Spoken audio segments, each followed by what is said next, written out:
Yo, yo, yo, yo, yo. What's up, what's up, what's up? Give up the rack and hello to my fellow revolutionaries.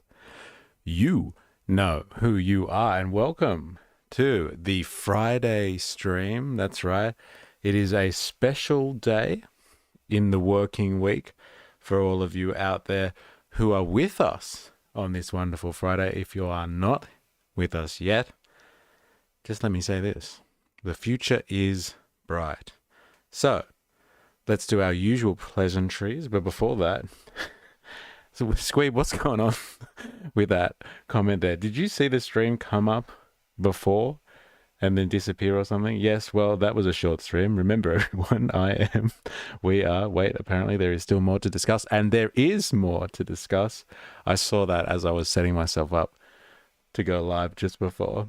And I was wondering what was going on there, Squeeb. But thanks for delivering my usual end address there a little bit prematurely, but we love it. It's Friday. Hey, Larped Jeff in the house, brother. It's good to see you. Cheese Swiss, loving the profile picture there. It's a little bit graphic, not gonna lie, but very much appreciated. Yeah, we get the notification about an hour before it starts. Okay. I thought I clicked something on OBS and I was like, oh, I've gone live prematurely myself and something bad's gone down. Maybe people can see what's going on in the background. Avalava in the stream chat. How are you? It is the holiest day of the week, the end of the consecutive days that we, as workers, are exploited for our surplus labor. That's pretty much it. And so all that surplus labor and value extraction that has been happening over the last 4 days, you're now into your fifth. Let me just say this. I would like to pay my respects to workers past, present, and emerging.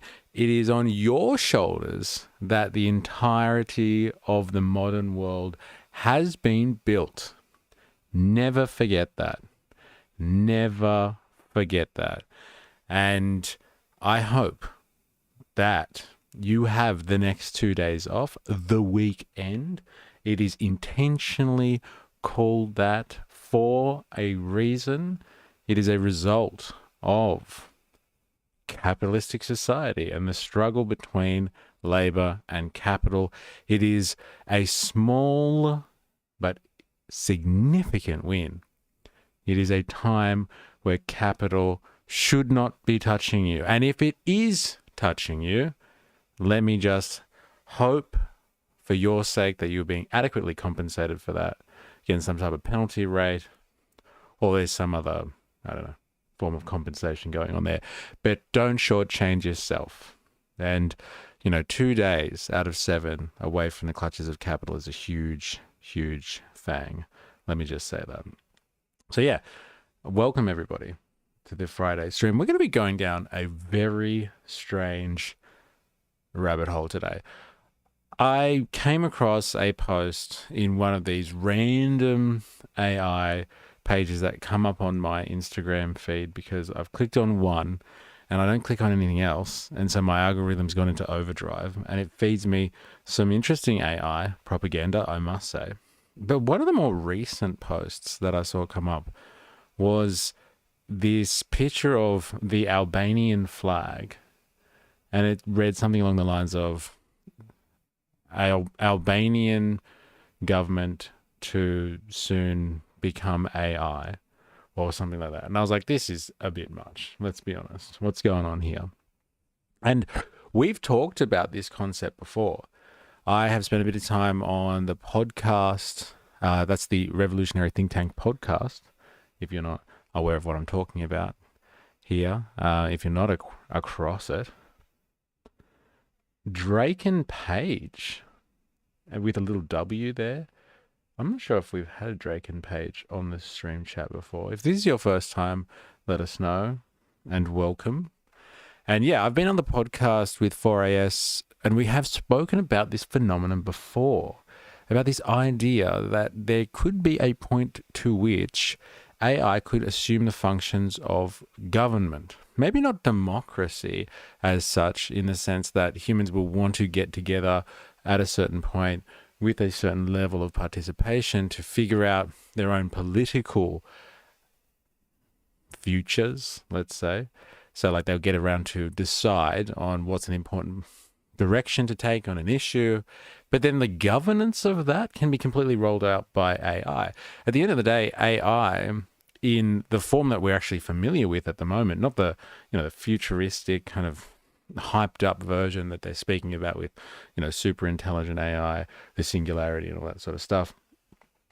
But like I'm talking about actual mechanics and data processing, that style of governance where you're reading, lame. No, they're not lame, but like they're boring as hell policies, and you're reading through contract laws and procurement processes, and government is all just processes. Like I know this stuff firsthand.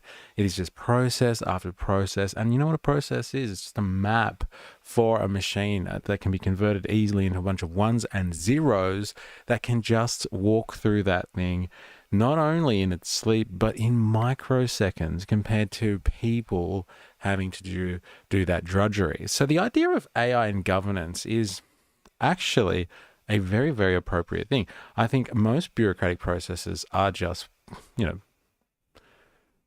without offending anyone. And again, I've had extensive experience in this stuff. It's just, it's just paper pushing, really. You're just putting stuff in other people's interests, ticking boxes, because the processes are established. Now, who decides on the process? I think that's the real politics of it all. But outside of that, the governance, the bureaucracy, it's a machine. People refer to the bureaucracy as a machine. So it's only makes sense, I believe, that AI, which can process data incredibly and just follow a simple tick the box, do you take this path or that path, depending on the criteria, governance is potentially a thing of the past. And that would make policy decisions faster.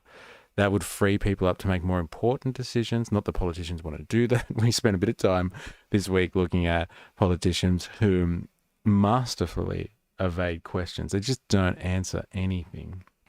Really, they don't answer a question at all. And so they don't want to make big decisions.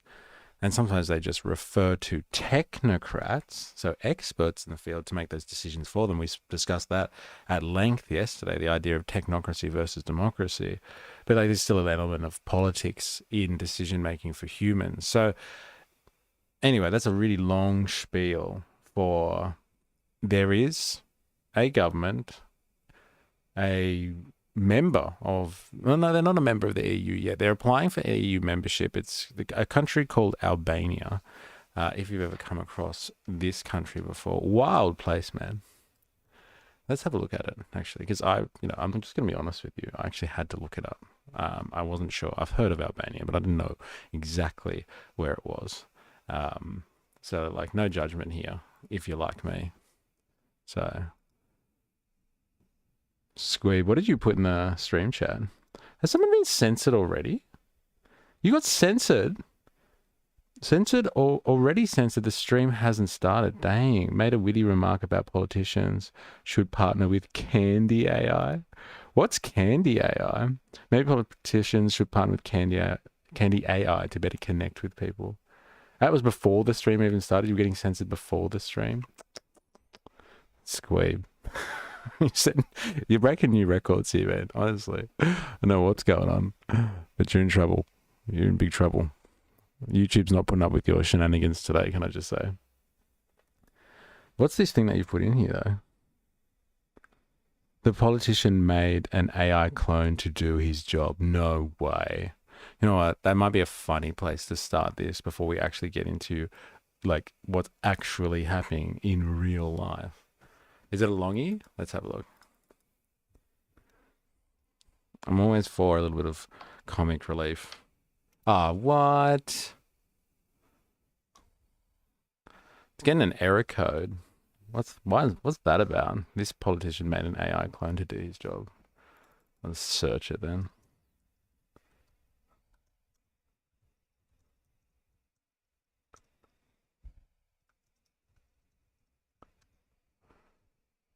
Yeah, there we go.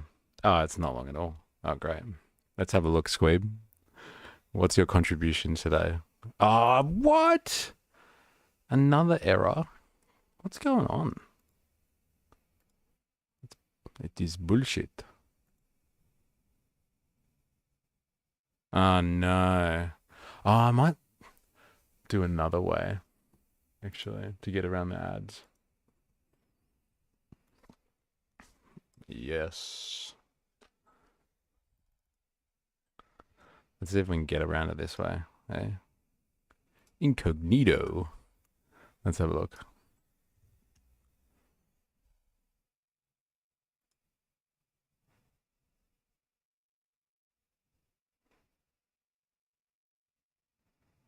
No, I can't. Damn it. Oh, there it is. Yes. Watch here. Psych. Take that. You know how politicians are meant to talk directly to their constituents, to hear their concerns and understand the problems that affect them most? Can you hear that? Yeah, that sounds boring. Introducing the UK's first AI Member of Parliament. Mark Sewards is the MP for Leeds, South West and Morley. He's a member of the Labour Party, which is the political party who are currently running the United Kingdom. And a few days ago, he launched AI Mark Sewards, a chatbot with his voice that can talk to constituents instead of him. The idea is that you talk to the bot, and then his team will review the chats and take action based on your concerns.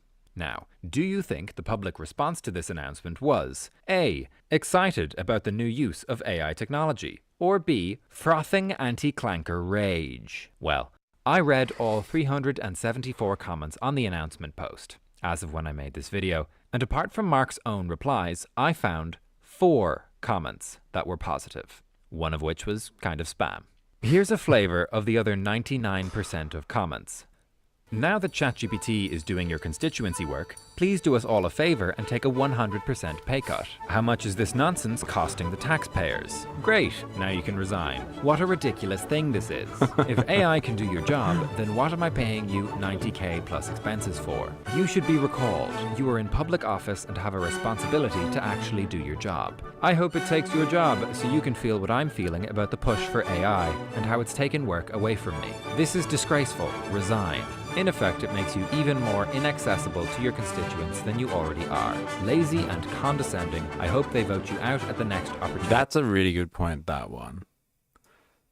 In effect, it makes you even more inaccessible to constituents than you already are. That is hilarious. Because that is what is happening. When the business sector incorporates, or even the government sector incorporates AI chatbots into customer service tasks, it really just completely creates a wall, a complete wall now between you and the organization. Before, in customer service world, when you had to deal with a human, you could at least be like, look, I'm not happy with you, I want to speak to your manager, or, you could wrangle your conversation in a way that you could potentially influence another person to do something that was favorable to your interests as the customer, because they are also a human who's used to having to deal with customer service as a customer. But now, you can just go around in circles with AI chatbots, and you ask the same question 1,000 different ways and they'll just give you the answer, and it's just like you guys are going in circles and in circles. It just makes the organization completely inaccessible now. Completely. You can't call them. They got rid of, there's no numbers. There's no way you can speak to a human. And so you might as well just not talk, because artificial intelligence will stonewall you at every corner, because it's not a person. It doesn't give a shit. And it's not worried about its job either. So whatever, you're done. You're done. It's gone, man. This is pretty funny. See, anything automated like this, if you can automate the customer service role of a representative politician, what's the point of having the politician? Hilarious. Oh my God. What a way to start off the stream. Thank you, Squid.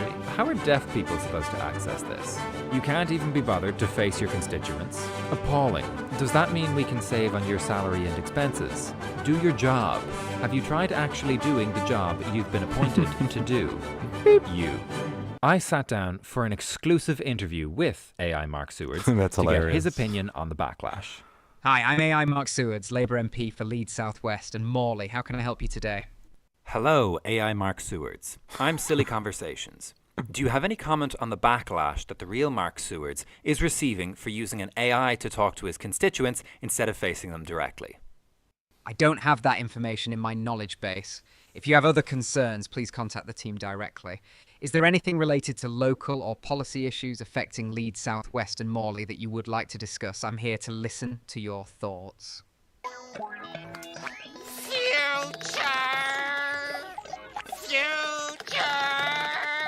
In case it wasn't obvious to Mark Sewards and his team, this is insane and dystopian. Voters need to be able to speak to politicians directly, especially their local representatives. That is a core part of democracy, and the idea that you can replace it with a voice clone chatbot and a creepy 3D model is absurd. The fact that you didn't predict this backlash also seems absurd. Or maybe you did predict it, and intentionally stoking controversy is a way for a newly elected MP to boost their profile. Now, in fairness to Mark, he's probably a very nice guy, and he probably thought this was a good idea that would help him manage his workload. The AI company who made this tool is based in his constituency, and the backlash probably caught him off guard. But he is a politician, and when a politician does a dumb thing we all hate, it is our obligation to make fun of them. Very good. That is the beating heart of democracy. Politics is one of those jobs that we shouldn't automate, even if it's technically feasible to do so. Ooh, controversial opinion. Here we go. Should you automate politics? I think there's a difference between governance and politics. I guess we'll get to the heart of that today. Let's just listen to that controversial take there. To make fun of them. That is the beating heart of democracy. I agree with that. Politics is one of those jobs that we shouldn't automate, even if it's technically feasible to do so. If politicians are using AI to talk to voters, to write their speeches, and to advise on policy decisions, cough cough, the Prime Minister of Sweden, then at a certain point we're not living in a democracy anymore. We're living in an AI-ocracy. You can imagine a future where some human politicians are little more than a rubber stamp, just blindly agreeing with whatever policies the AI recommends. Altogether, though, That is coming, okay? That governance stuff, it is coming, whether we like it or not. You think that these people are going to sit around all day if they don't have to and actually read? They don't even read policy at the moment. Like, a lot of them have think tanks and advisors who write policy for them, write legislation for them, advise them on it. Give me the executive summary. Can you give it to me in 5 minutes before I walk on stage? And just give me what I need to know. They don't read the policy.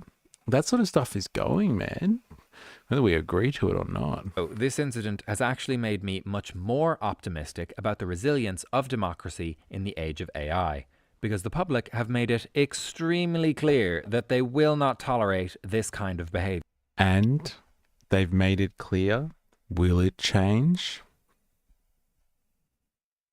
Will it change, though? Just because people are disgruntled. Last time I checked, that doesn't actually result in political changes just because people are upset. Usually there's a little bit different type of pressure they're going to have to put on to a circumstance like that. Sorry.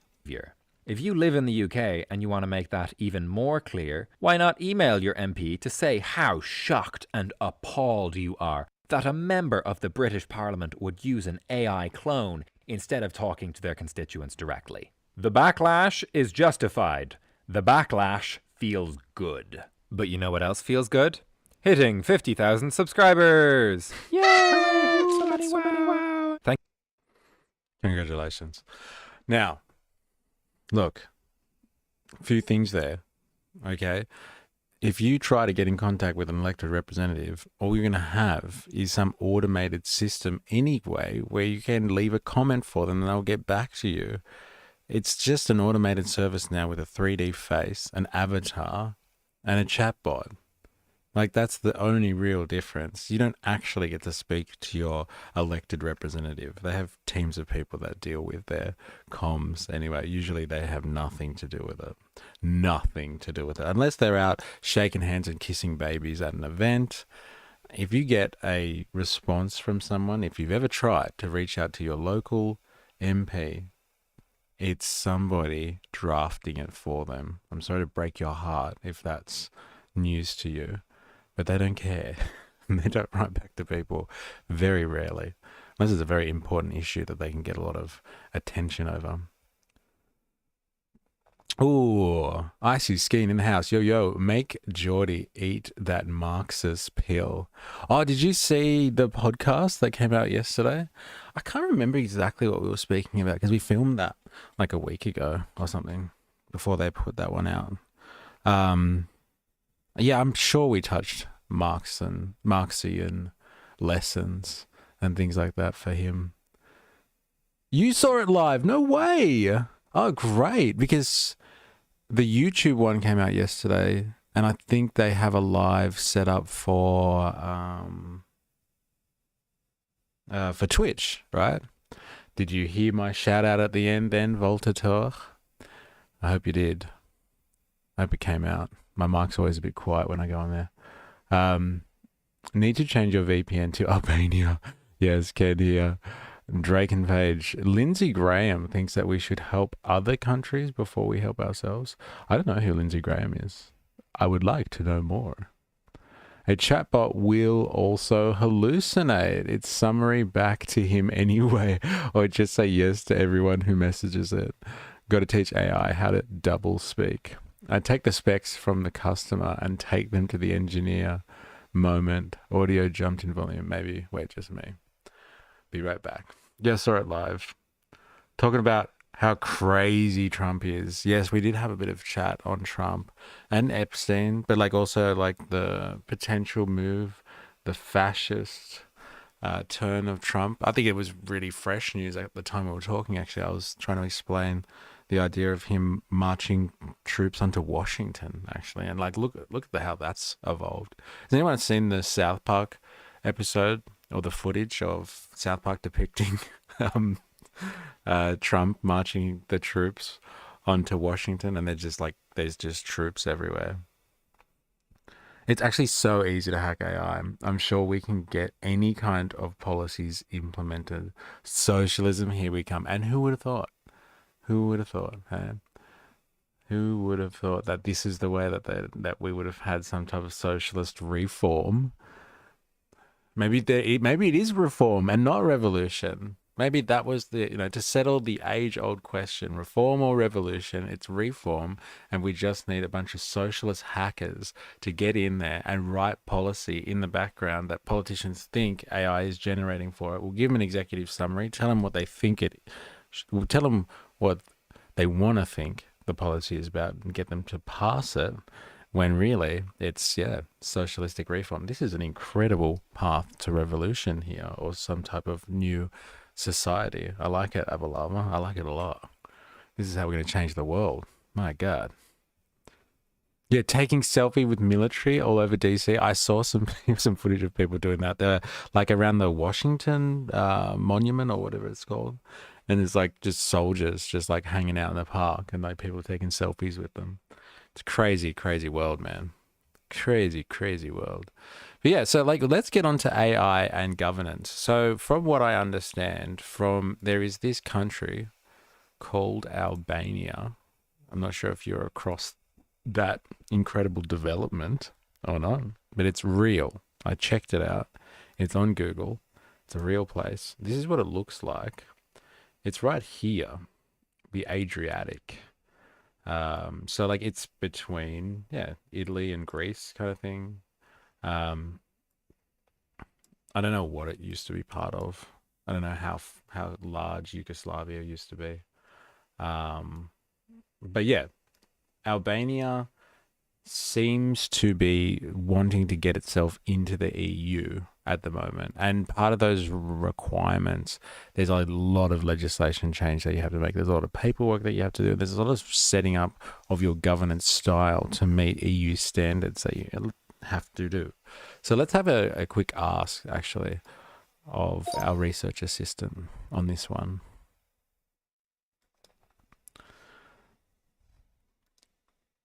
I'm under the impression that Albania is currently trying to get into the EU, and as a part of that, it needs to jump through some hoops. Oh man, didn't work. It is my understanding that Albania is trying to get into the EU, and as a part of that process, it needs to jump through some hoops. For example, update its political processes and paperwork. Can you explain what the application process is for the EU very briefly, and what Albania is working on in order to get in?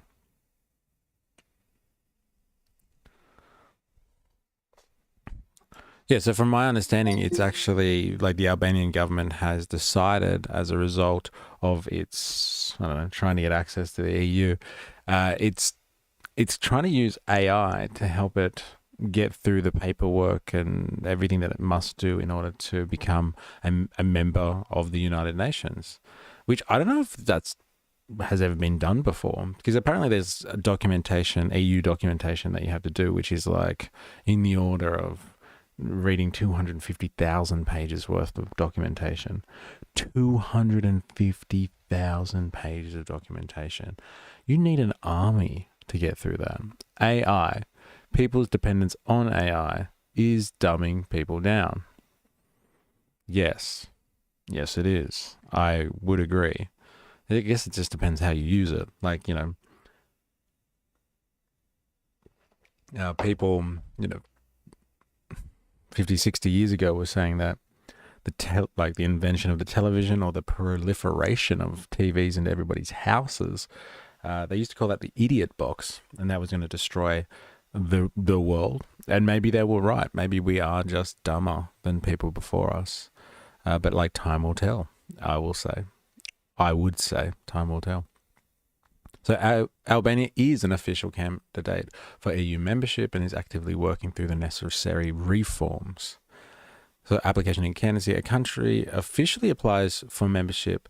The European Council, made up of leaders of the EU countries, must unanimously agree to grant it candidate status. Albania was granted this in 2014. That's ages ago. Why does it take so long? This is the longest and most longest and most complex stage. EU and the candidate country negotiate on 35 different policy areas, or chapters. These chapters cover everything from the economy and financial services to environment, justice, and foreign policy. The goal is for the candidate country to adopt and implement the entire body of EU law, known as the Acquis Communautaire. Negotiations. They have to adopt the entire body of EU law. Oh my God. Far out. And implement it. Negotiations officially opened for Albania in July 2022. The accession treaty, once all 35 chapters are successfully negotiated and closed, a treaty of the accession is drafted. This treaty must be approved by the EU Commission, the EU Council, and the European Parliament. Ratification, the final and often tricky step. The accession treaty must be signed and ratified by the candidate country and by every single one of the existing EU member states according to their own national procedures, e.g. parliamentary vote or public referendum. Damn, what a process.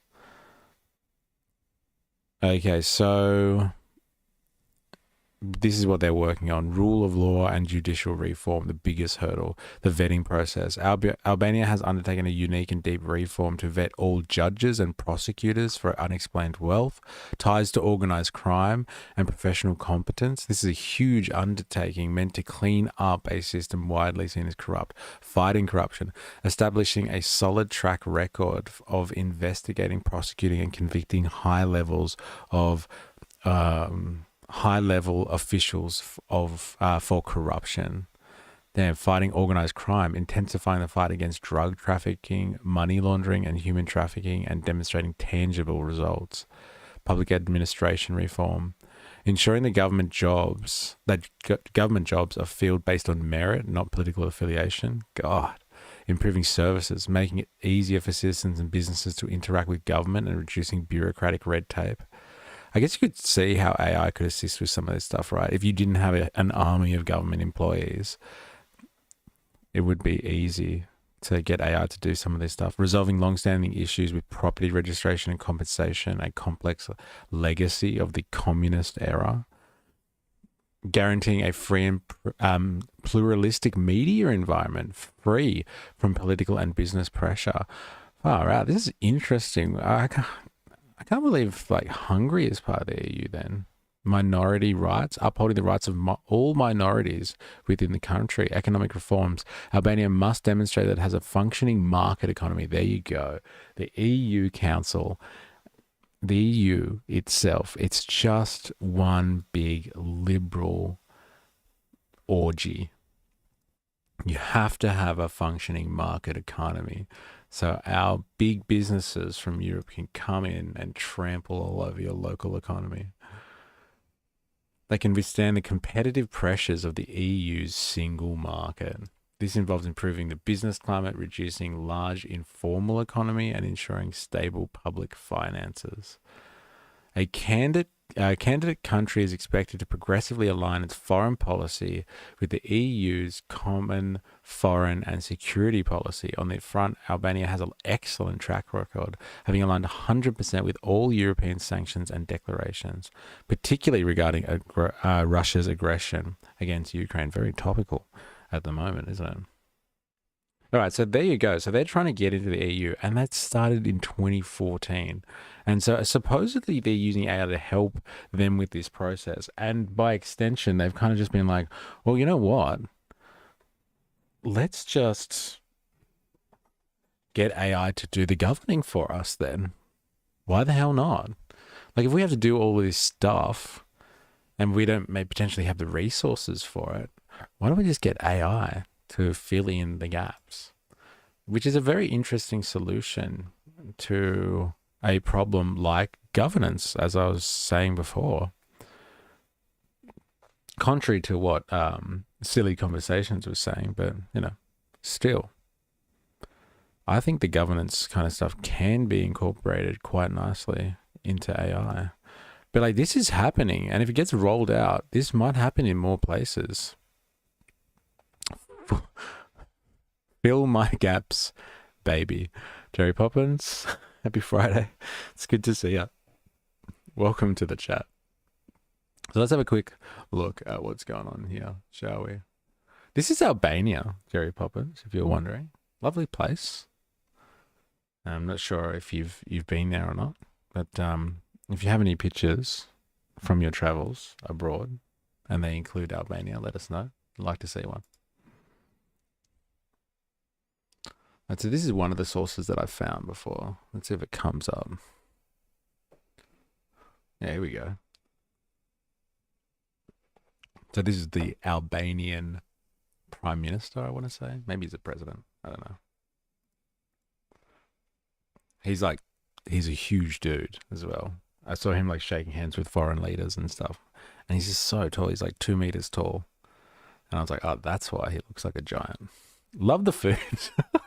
Hate the people. Yeah, great. Thanks. I see scared. AI and robo debt reversal. Yeah, I guess that's our foray with automated systems when it comes to governance, isn't it? Eh? You know, it's really fucking horrendous how that stuff rolled out. That's a common sentiment, Jerry. Oh my God. You too. Inappropriate levels. Yeah, AI and robo-debt, man. That was a scary thing. I had acquaintances, let's say, I know, that had received maybe some assistance because they were parents and they might have got some tax breaks, something like that. Some type of assistance through Centrelink. And they were hit up with a bill of like $10,000 or $12,000 from the robo-debt scheme. And like, these people, they don't have $12,000 lying around. Oh, let me just go get my wallet for you. Like, that would have completely crippled them and their ability to provide for their young family too. And it was completely wrong. It was completely completely wrong. Like that robo-debt scandal was absolutely outrageous. And people died. People died as a result of it as well. That's the craziest part about it. When they were, if people don't know what robo-debt is, it's a euphemism, I guess you could say, for we had a conservative government in power, and their big initiative for clawing back lost money in the budget was to go after welfare recipients. And so they let loose this algorithm, I guess you would say, on tax records and the social security officers. And it went through where it thought that people had been given too much money in welfare payments and asked for justifications or payback. And a lot of the time it was potentially very inaccurate in what it was claiming, but it was up to you to demonstrate that it was wrong. And that put a lot of people off, and it ended up just being quite damaging from obviously a socio-economic perspective, because the people that are on welfare are generally not the people that have spare cash to throw around when the government knocks on the door and asks for it back, whether rightly or wrongly. And yeah, people committed suicide. People died as a result of this practice. And, I don't even think they apologized for it properly. They copped a lot of heat at the end. And I don't think they even actually... Yeah, sorry to blackpill, but it's a good point. That is outrageous, neoliberal, conservative agenda and promise style governance stuff. That was just about, attacking people on welfare. And that's the power, actually, then, of AI and robo-debt. You can put a machine onto a task and it will... Marx called it social murder. That's a scary concept, isn't it? Yeah, they will target homeless people with AI and for-profit affordable housing. Yeah, for-profit affordable housing, that's the worst. They just reversed a robo-debt. Like, they just reversed it. Back, but let me catch up a tad. Keen to hear what I missed. I was just discovering Albania, EU regulations, how Albania can get in, and then we've just gone down on a tangent because ISIS Games brings up a good point that this is a potentiality of integrating governance or government functions and processes with AI is things like robo-debt.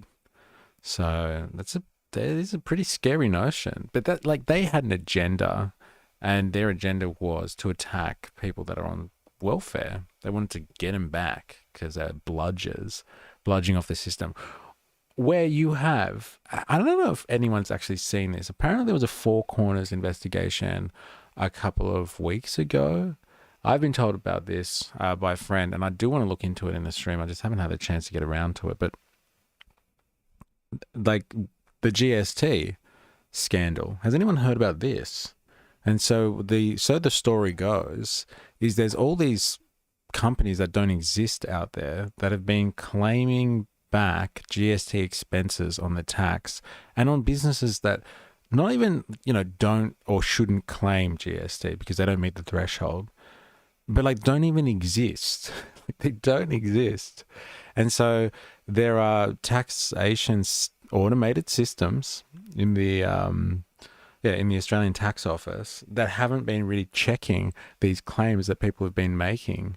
Yeah, they're zombies and shell companies, or it's just companies that don't even actually exist. Like, that's how lazy this is and how shit the taxation office's systems were, that these people are just making up businesses and is submitting paperwork saying, hey, I paid $10,000 in GST contributions last financial year. Can I have that back now because I didn't actually meet the threshold? And the government's been issuing this money, and it's in the order of like $10 billion.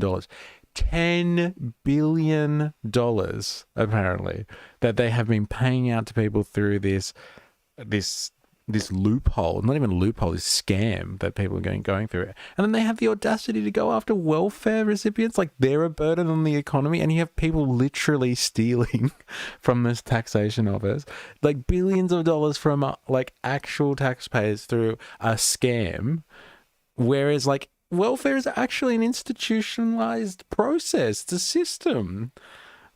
It's incredible. It's like incredible what they focus on. Anyway, I guess it's the point of my little rant there. Zombie companies are companies with more liabilities than assets and profits. Sounds like private equity. Like, I honestly think, I haven't watched it, but the way this person described to me was they're not even real companies. They were just literally making stuff up, and the paperwork was just being processed and not scrutinized. And like some people would just be like, they just get what they asked for. And there was no further investigation into it. It was just like, oh, okay, you want $10,000. Oh, well, sorry, here you go. Here's your check. It sounds like a very legitimate business plan you're describing. Well, it's a business plan from the end of the individual that's scamming the system, but like for the taxpayer and for the organization, which is the tax office, that is shameful stuff. They are being scammed hard, absolutely played, and there doesn't seem to be any recourse for it either. They don't, from what I understand, is they're not going after these people. They're not going after these people at all, but they'll go after those dirty dole bludgers. They're the worst, apparently. They're the fucking worst. Parasites, but not the business community. They've never been parasitic at all.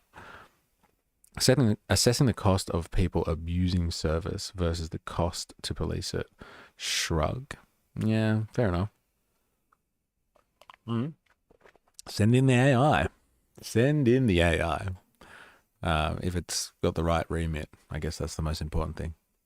Anyway, so here's a guy. Albanian Prime Minister Edi Rama proposed on the 18th of July. So this is published July 21st. That's an American style of date entry there, if anyone was wondering. Right? We had that discussion yesterday.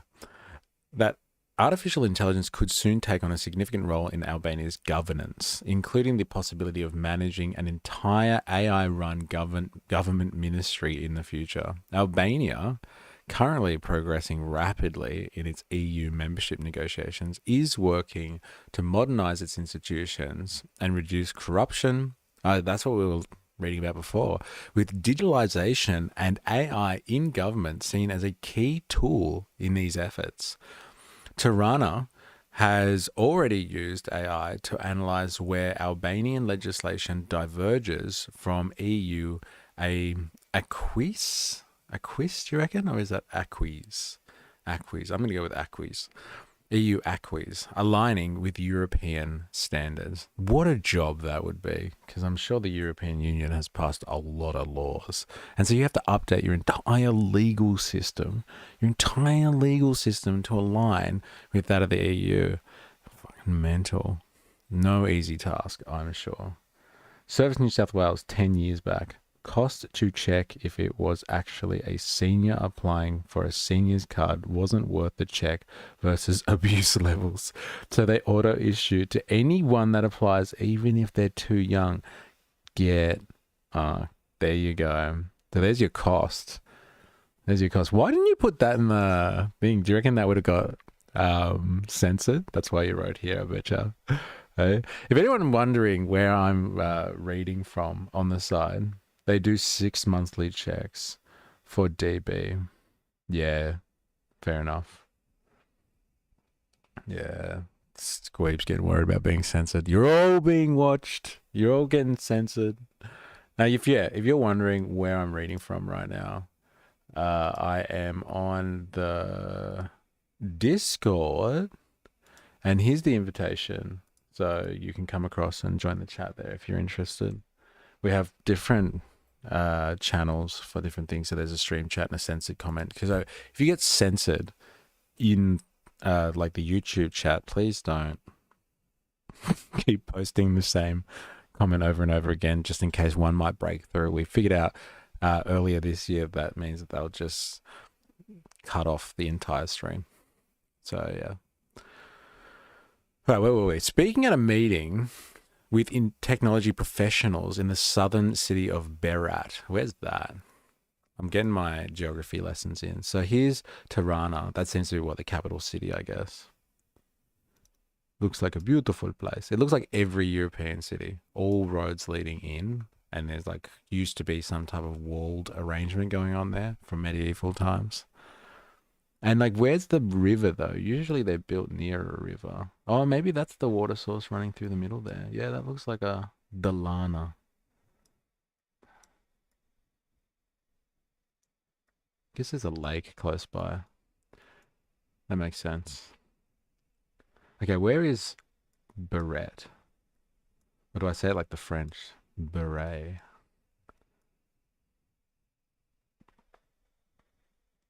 Southern city? It did say that, right? I think it did. Southern city of Berat. Yeah. So I'm just trying to get my Albanian geography down pat. I can't see it, man. That's too bad. Sure, it's a lovely place. Oh, here it is. Well, that's south. In the valley. Beautiful place. Hotels, anyone? Hotel Colombo. Ooh. Veranda B&B. Beautiful place. Look at that image. Put that on your holiday destination, Jerry Poppins. Don't worry about the food. Go for the architecture. Bit of culture, mate. Goes a long way. Look at that. Lovely. It's lovely. So where were we? Speaking at a meeting with technological professionals in the southern city of Berat, Rama highlighted AI's potential to improve transparency, efficiency, and accountability in Albania's public administration. I think that's probably pretty important if you're trying to stamp out corruption, right? AI. This is the one thing, though. This is the big question mark when it comes to AI for me. Is, all right, you can get rid of human corruption. Fine. Because you can get AI to do processes and they don't have bias. As long as the process is solid, then it should just process everything in an impartial manner. Which is like the holy grail of modern governance, right? Whether you're living in an authoritarian regime or you live in a liberal democratic society, if you have governance and you have processes and somebody has to tick and say if something's okay at the end of following the process, they can be easily influenced, bought and sold. But you can get rid of that influence over persons filling out processes or completing processes with AI. That's beautiful. But here's the fucking thing. The Albanian government isn't going to be the one that's developing the artificial intelligence that's going to be running the government. It's going to be some multinational corporation, probably from Silicon Valley or something like that. Maybe they'll find a European tech bro. Maybe Daniel Ek. Maybe he'll develop some technology for these people. Maybe there'll be some fly-in from Europe somewhere. So it won't be an American tech bro. Maybe they'll choose Chinese software, but I'm sure the EU would stop them from doing that. But it's going to be run for profit by some tech bro, and it'll be their technology. And so if they want it to be corruptible, they will be able to let it be corrupted. And then they'll have the government by the balls in terms of they've got the contract with it and they've set up the architecture. And so, they'll be able to extract money out of them in a different way. They'll be able to corrupt the process or extort the government in another way. Maybe not at the individual level where you used to have it with small scale bureaucrats and office workers, but it'll be done at a much larger level. No, it's built near a castle. It is a big, a bug or a feature. Are you talking about the fact that it's owned by big companies that fly in to save the day? Very soon, Artificial intelligence could become the most efficient member of government, Rama said, according to a government statement. One day, we might even have a ministry entirely run by AI.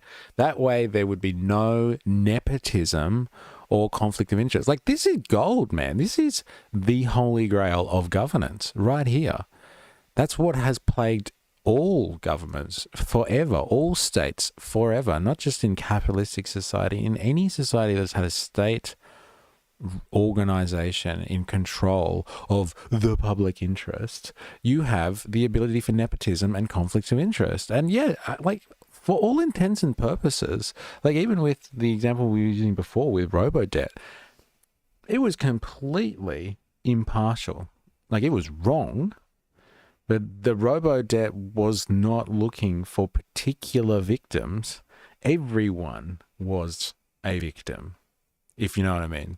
Once it had a directive, it followed that with absolute destructive power. It went through and just attacked everyone. It didn't sit there and be like, I actually feel sorry for this person. I'm not going to do that. And as someone who has worked heavily in government organizations, there is always sentiment that is in your decisions. Sometimes if you're working with, just a regular person, a mum and pop customer, or representative from the community, you treat them differently to when you're dealing with a company or corporation or someone who has a vested interest in a decision. You treat people differently. It's just human. It's just the way it is. Whether it's nepotism or not, conflict of interest is just natural. It just depends how ingrained it is. But yeah, AI could really help with that stuff. AI will just make stuff up but can't defend why. Robodebt was an Excel sheet. It knew what it was doing and had no remorse. The evil Excel, right? Yeah. It is AI running the government or the AI creator. Yes, that's what I was trying to get at before. Because once you're tied to this thing, it's like what Palantir is doing right now with its wrap around the federal level government departments in America. It is seriously going to be challenging how governance is done in America. It's going to be coordinating all of the data from all of the big federal agencies, including things like like Health and Human Services and the Social Security agencies, the State Department, Department of Defense potentially, coordinating all of that information together to get profiles of people. Maybe even the Department of Justice, conglomerating all of that data so they can get a one-stop shop of every citizen out there across all of the organizations. That makes government more efficient, but it can be used to target people and control large swathes of the population for whatever intention the government has at a particular point in time. So like serving a political agenda, which would be like, at the moment, with what is going on in America, maybe for targeting better ICE rates, like going straight to the source and just like knocking down people's doors when they're sleeping, which is happening all the time in America. They're like ICE agents are crashing into people's homes and taking people away in the middle of the night, like including US citizens, by the way. They've been breaking into the wrong homes and people are like, I'm American. Like, what's wrong with you? Oh, sorry, we got the wrong address. AI has bias, as it was built by humans using data created by humans, which also have embedded bias. There isn't a way to make it impartial, just a way to try to make it do the thing properly. No, okay, so what I'm describing here is not using AI that's kind of trained or makes its assessment on sets of data, right? So like policing AI, which we know is dealing with all of the history of the police reports and the police information from a particular area, from a particular time period, which is full of biases, which makes it hard for it to do predictive policing. What I'm talking about is that most government processes are just that. They are processes. And so if you just follow the tree kind of thing, then you can make a decision, and that decision can be impartial based on the process. So if the process has been put together by humans and like it's a bad process, then AI will come up with decisions based on a bad process. I get that.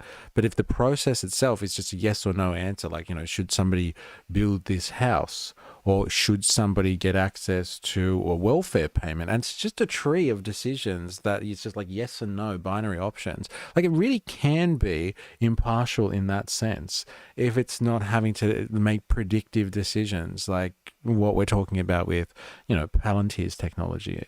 And like, it's taking data in and making decisions based on that. I'm saying like governance is literally just somebody writes a policy somewhere, somebody writes a process somewhere. That's the politics.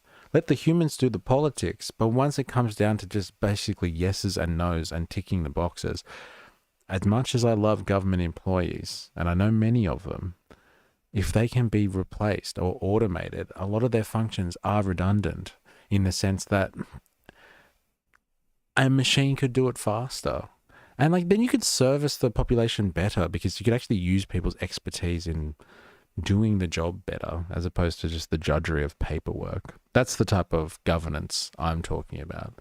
When it comes to biases in data and like predicting where things like services should go, predicting land use policy, predicting where infrastructure should be provided. Yes, it's, if the data's not good, we're in for one hell of a scary ride. But like, in the same way that democracy can be pretty shit like that as well. Like, just because people vote on something, you can gerrymander boundaries and you can make things work to make it look like you've got a majority support for something, but it's all a farce, and it only really helps people that are in the right electorates. That happens all the time in localized politics, where people in nicer, richer areas get more of the benefits and the services than people in like, lower socioeconomic areas, let's say. And that's a problem with politics itself. Humans. Making decisions based on a tree like that may also lead to all the houses being destroyed, replaced by AI data centers. If only we could jam some critical race theory into the data sets. Well, it depends on who you speak to, all right? Because if you're speaking to the Conservative Promise for America and you've been reading Project 2025, like we have, and I know you have, then we are not to be putting critical race theory into data sets. Hey, none of that stuff. Hey, that's the worst. It's like implementing DEI. Hey, that's just evil.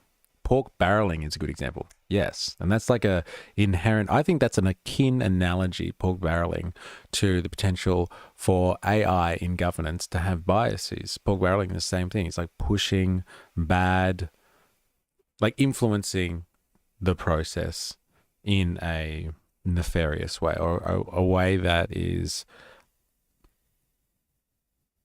it's not ethical. Let's just say it like that. It's not an ethical way of getting your results in the democratic process, and relying on shitty data that helps a segment of the population gain more privilege because of the data is just biased towards them anyway. That's it's unethical. Grants are grants. Don't take away our promised money. Yeah. All right. Who's getting those grants then? Dang on Mobile and got a CC. Said the military equipment has built-in kill switches.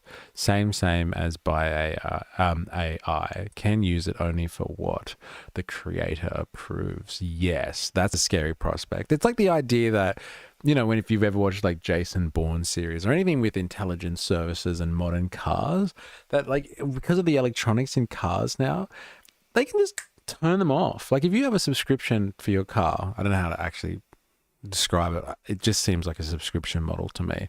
But if you have a modern vehicle, and you pay for that, like through financing, you don't own that bad boy, and you don't meet your payments, they turn it off. They turn your car off remotely, and you're trapped. Wherever you are, you're trapped. They have control over it. It's just like what's going to happen. Like with this AI governance, it's the same idea. Like, I really get it. If I was Albania, which one day I may be, But if I was Albania, I would be wanting to ensure that whatever AI systems I'm using, I buy it. I say, look, I want the tech. Okay, you guys can come in and like do servicing of it. You can update it if you want. You can be the service technicians. I'll always come to you guys for a service, but the technology is mine. I want full rights over it, full proprietary rights over this software, and nationalize it. Nationalize that thing, because you're right.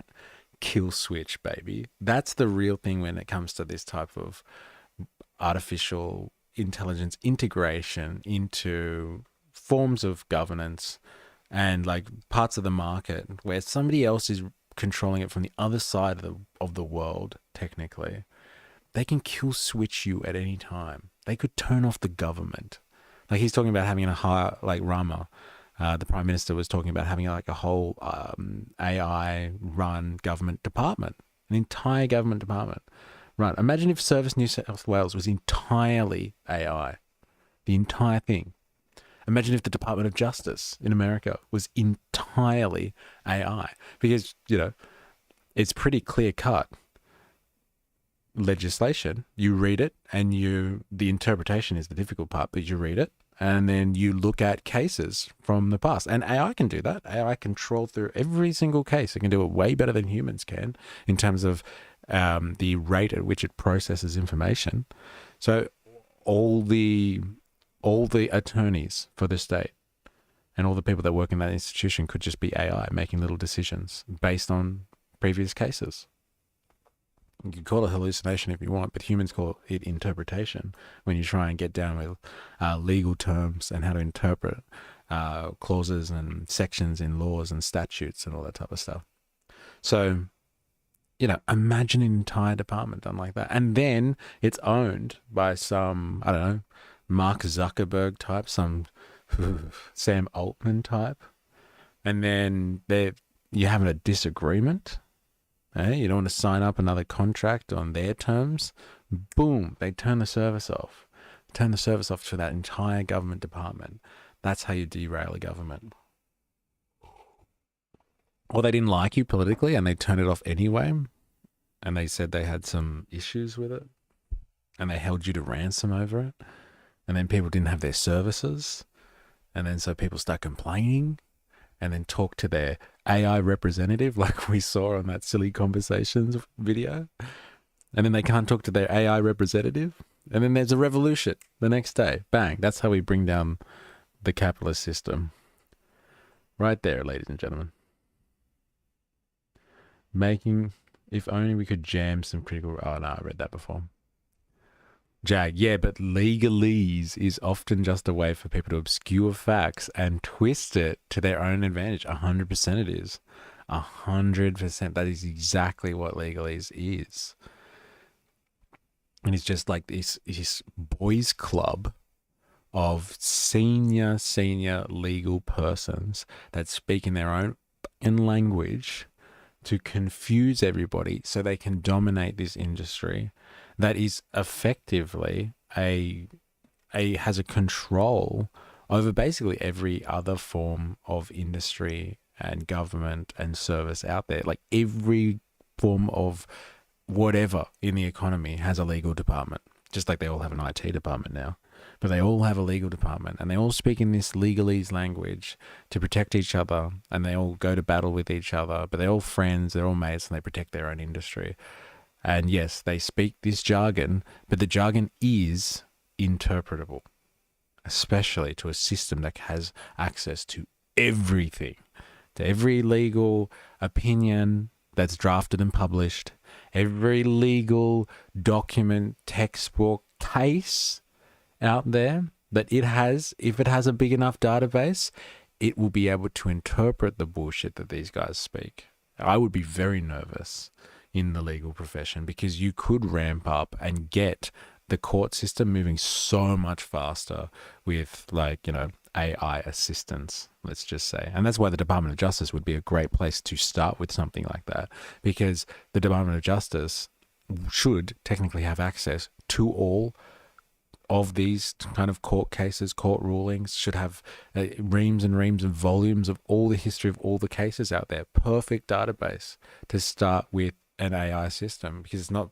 technically being done for a commercial gain. Technically, it should be just a massive data resource to build an AI agent that can speak legalese and interpret based on the data, which is just reams of cases and case law, really, as opposed to biases in data. But what it will do is it'll pick up on the biases of court decisions. And yeah, the biases that come inherently in the judges and the commissioners and all that sort of stuff. So it'll lean towards the biases of their decisions. So fine, but that's generally how law is expected to function. That like there are precedents and people follow those precedents, and like it goes in that general direction, and that's what's accepted in terms of the law, and that's how new laws are created, etc., etc. I think there is a lot of scope for that to be integrated. Massive amount of scope for that. And you don't even have to worry about the bias. Like the police AI example that we looked at with the Palantir example, so scary, the predictive policing. It's scary as, because yeah, it is full of demographic information. It's just what they've scraped up when they write police reports or something like that, or when they go off and do patrols, or it's just based on warped data because people aren't doing data entry correctly because it's unstructured data. So there's a difference between structured and structured data. Structured data is something that has a definite answer. It can be defined as a 1 and a 0. But unstructured data is like qualitative stuff. If you've ever done statistics, you would know qualitative information, good luck. How do you ask someone to give you their feelings on a situation, whether it was a good experience or a bad experience? You can't turn that into a 1 and a 0. You can have a scale, but you can't really have an accurate representation of like somebody's account or feelings of a situation. And so AI policing is really, really scary. But like when it comes to a legal case, you know, you have a law, you have a policy, you have two sets of interpretations on that. It's all documented in the case, and then somebody comes to a decision. And so you can follow the process. And judges are supposed to give, when they give their ruling, their determination, they're supposed to give the reasons for it. And so you can potentially follow the justifications of the rulings in much more of a structured way anyway than like, you know, predictive policing, whatever that is. My emotions are quid bits. Yeah, I wonder if you can get down to that level. Hey, my emotions are quid bits. I think everyone's emotions apparently would be measurable on some level if you get to a quantum level. Hey, let's untie that in conversation. Yeah, it's an interesting concept, isn't it? Anyway. While the proposal remains at a conceptual stage, Rama said that the idea deserves careful consideration under the country's Albania 2030 data vision. Rama also encouraged... Oh, I wonder if the AI knows about this. Would you like to know more? Yes, I would love to know more. I refer to the following excerpt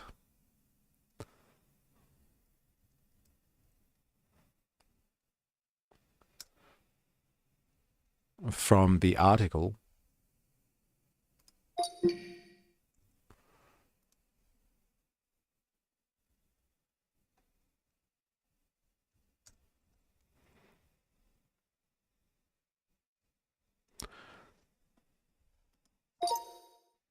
Do you know about Albania's 2030 digital vision? And briefly what that means for AI integration into their society. Oh, it's not doing a web search? Damn. Stop. Confirm. Don't worry about it.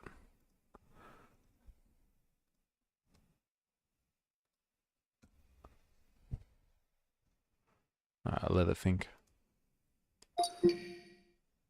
Rama also encouraged the Albanian technology and startup community to participate in developing an AI model that could select a minister of state for artificial intelligence. What the hell?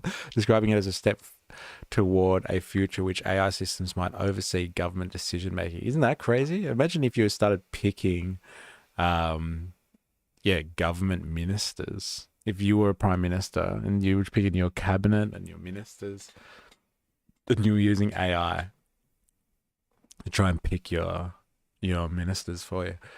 If you can create an artificial intelligence model to elect the minister, it will be the first step towards the historic moment when Albania will be the first to have an entire government with AI ministers and a prime minister. He's talking about actually replacing the government altogether with AI. This is mental. He doesn't like his job, doesn't want to be there. Maybe he's not a career politician. Maybe he's just a legit politician, which is like, I've been elected to serve.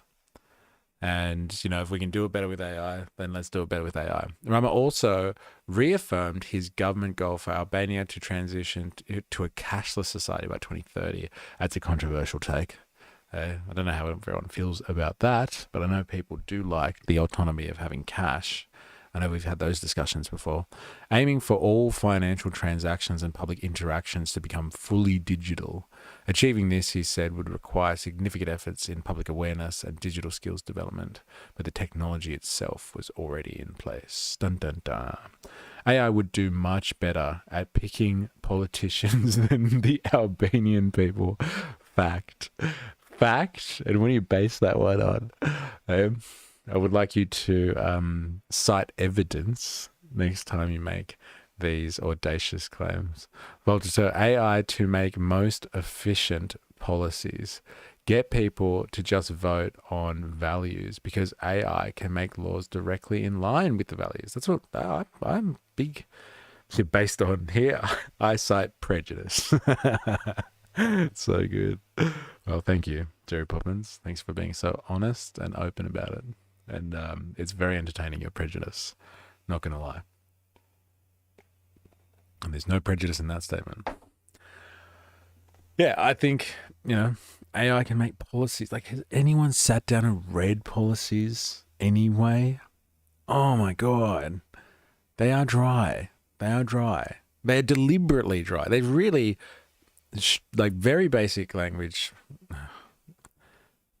Very concise language, not basic. It's legalese. But very concise language for the most part, and just sections that refer to other sections of other sections. And so AI would have a field day with that type of stuff over the human mind anyway.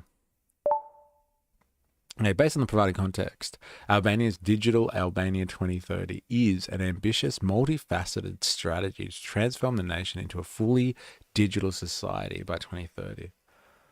The vision aims to build on a decade of digitalization process by increasing investment in advanced technologies. A key part of this strategy is to align the country's digital legislation with that of the European Union, which is seen as a way to accelerate its EU accession. AU in governance. The most prominent proposal is the potential creation of the AI-run government ministry. The stated goals for using AI in governance are to boost government efficiency, increase transparency, and reduce risks of corruption, nepotism, and conflicts of interest. An AI-powered virtual public servant is already in use through the e-Albania portal. Do you reckon we could find that?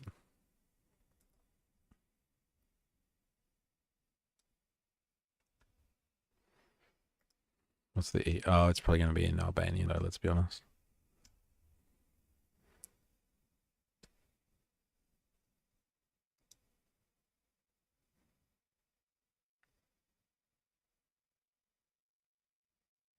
Oh my God, yes, English. Thank you.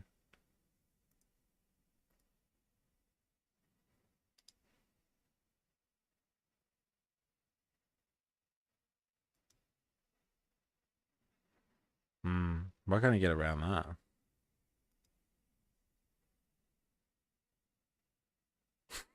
Does anyone speak Albanian? Anyone? Anyone? No? Damn. Oh, wait, we got around it. electronic payments, education, customer service, online consular services. Yeah, it just looks like every other government website, let's be honest. E-services. Smart infrastructure. The plan includes using AI for seamless digital integration to create smart infrastructure. This involves digitized urban infrastructure, enhanced traffic management. I think smart cities are just a thing. Like everyone's working on smart cities at the moment. Initiatives are being put in place to help the economy adopt advanced technology. Digital Valley, Albania, was open to support small and medium-sized enterprises in integrating technologies like AI, national development. Overall, a portfolio of AI projects targeting diverse areas critical to the country's development is already underway. Yeah, it's just a usual digitization process. Nothing special in there.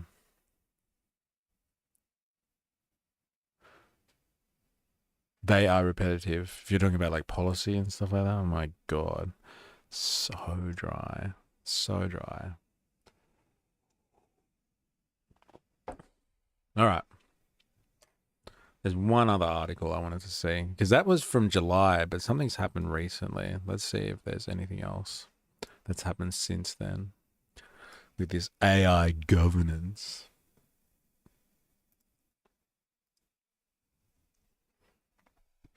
Okay, so this is from Politico. Albania turns to beat corruption and join the EU. Besides generating weird AI baby versions of European leaders, Albania's politicians themselves could soon be made of pixels and code. Dun, dun, dun. Traiana, Albania. While the rest of Europe bickers over the safety and scope of artificial intelligence, Albania is tapping it to accelerate its EU accession. Just realized there are so many nice domains that can be made with AI. Nice and check domain availability. No, oh my God. With an .al? Right. Sorry, it can be made with a .al. That's hilarious. Jerry Poppins, you would love this. You'll have to go to the stream chat later and check this out. You'd have a fucking field day, you would. Actually, I can actually show people this kind of...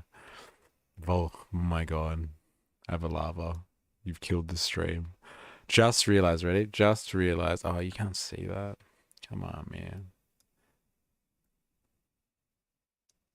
Just realized there are so many nice domains that can be made with a.al. Okay. Nice -an. Nicean.al is available if anyone's wondering. Juicy. Juicyan.al.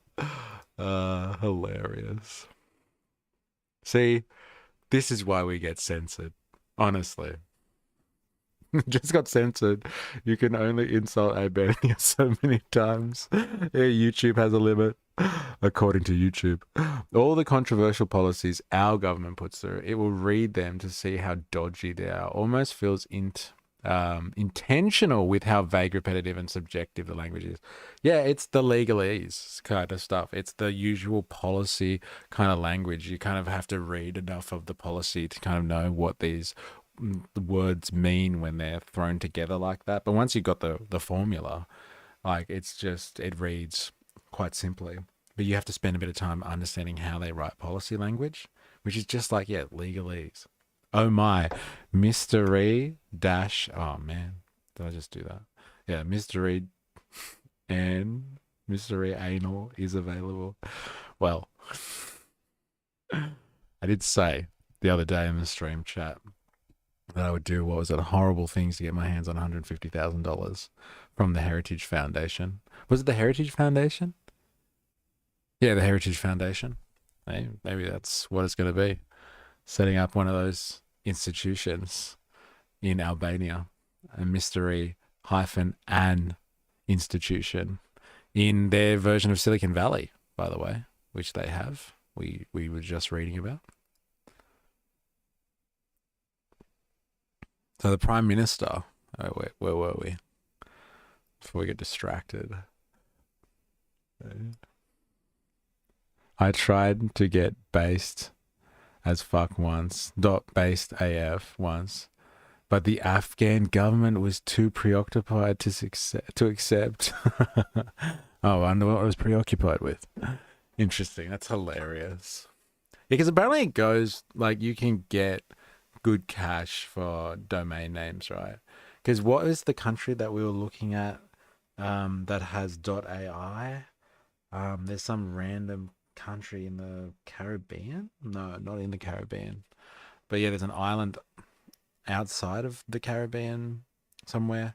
And yeah, its domain is .ai. And so all the AI companies have to go there and get and have to pay them big cash to get access to the .ai to have in their domain names. I tried to get but they were preoccupied with their freedom. Listen to you, Jerry. Eh?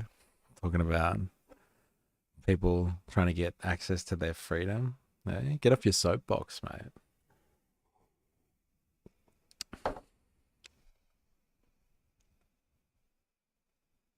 All right, back to the conversation. Back to the article.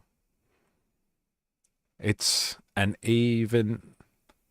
Wait, where were we? The rest of the European bickers over Albania is tapping to accelerate its EU accession. It's even mulling an AI-run ministry. Prime Minister Edi Rama mentioned AI last month as a tool to stamp out corruption and increase transparency, saying the technology could soon become the most efficient member of the Albanian government. One day we might even have a ministry run entirely by AI.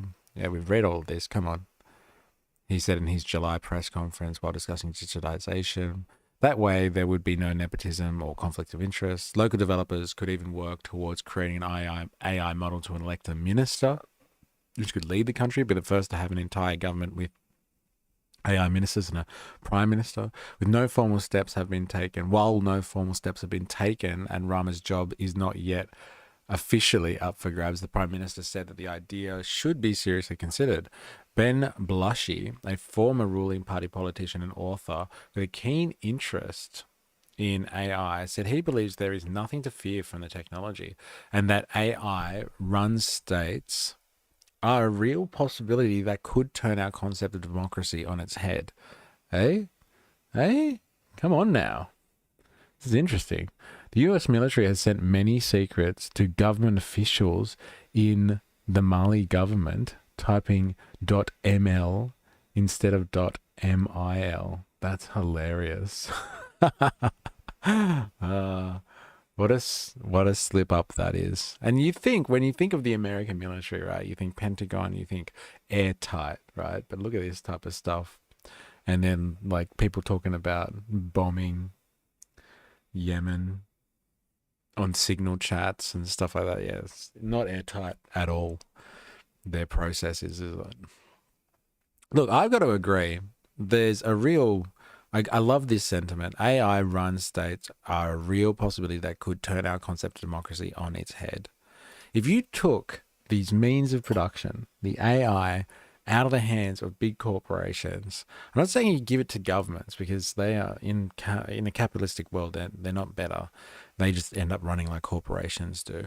But like, if you could somehow nationalize, democratize the control of this technology and have the people run or like control the technology and the way it goes somehow, you know, you could definitely revolutionize our democratic systems with AI.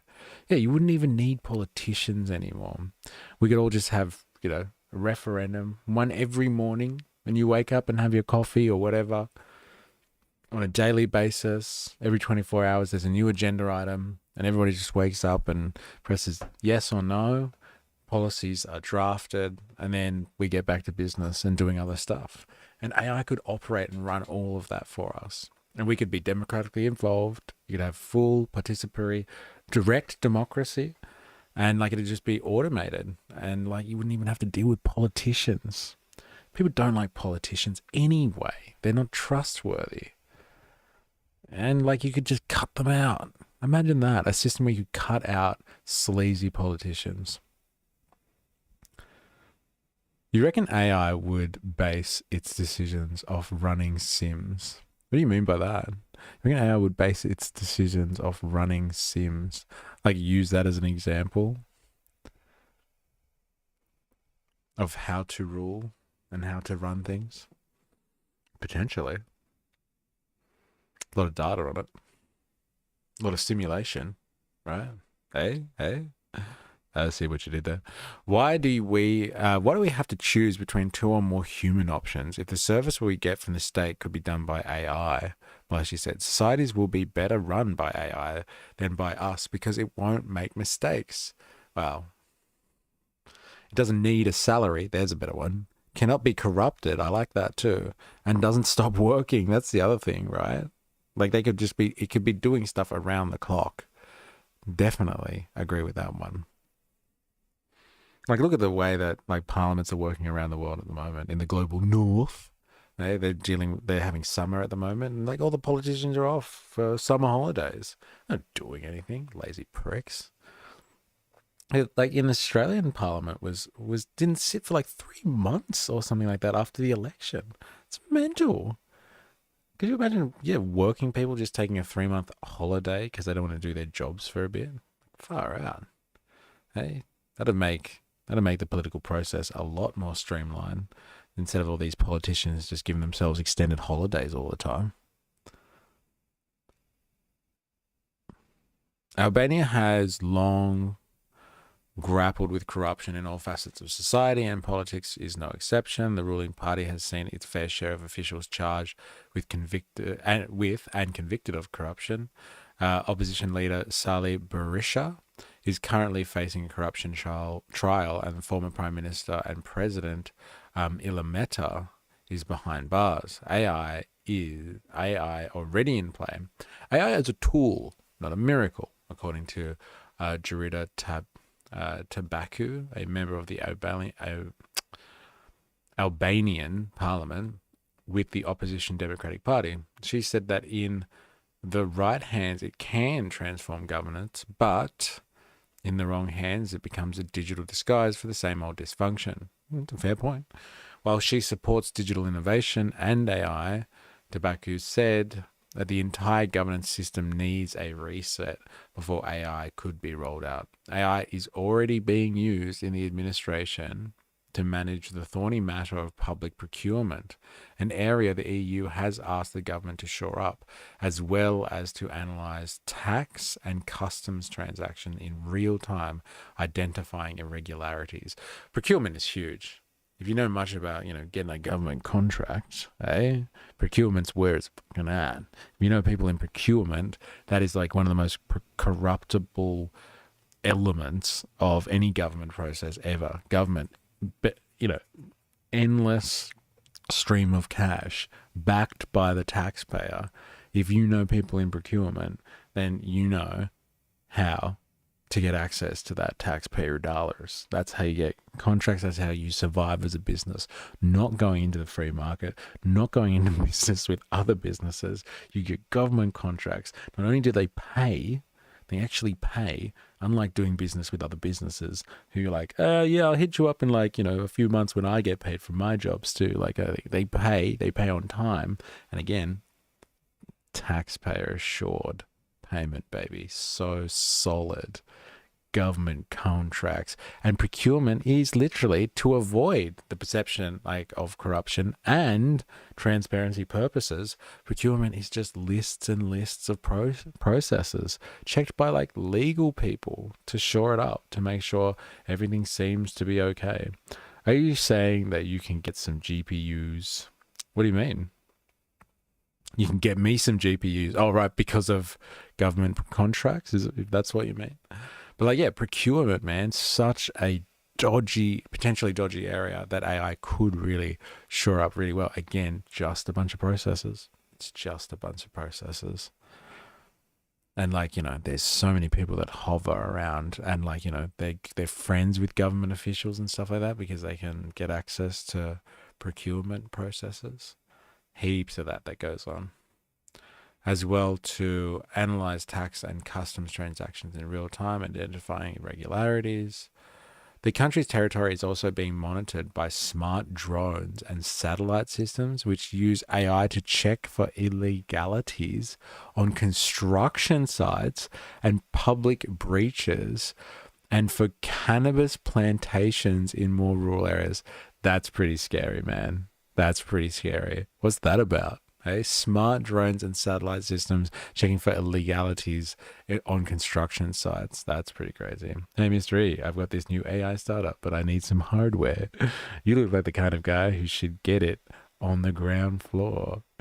Yeah, get it in on the ground floor. Yes. Yeah, well, if you had the right processes, the right processes, it would stop all of that. And AI, again, should be able to follow a tree. Just saying. Additionally, there are plans to use AI to combat problems on Albanians' roads by using facial recognition technology to digitally issue a prompt to a driver's mobile device to slow down, as well as to send details of speeding fines via text message or email. That's pretty invasive. Can you imagine that? All these cameras everywhere, and you're like getting a bit heavy.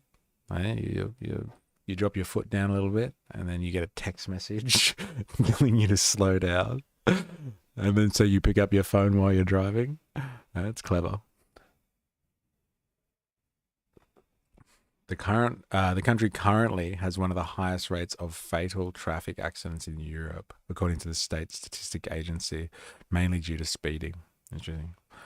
Stamp out that cultural issue. There are also aspirations to use AI in healthcare, education, and digital identification services. But Tabaku said that there must be public consultation and clarity around how the technology will be applied, how much it will cost, and most importantly, who is programming the algorithms. Thank you. That's what I'm worried about.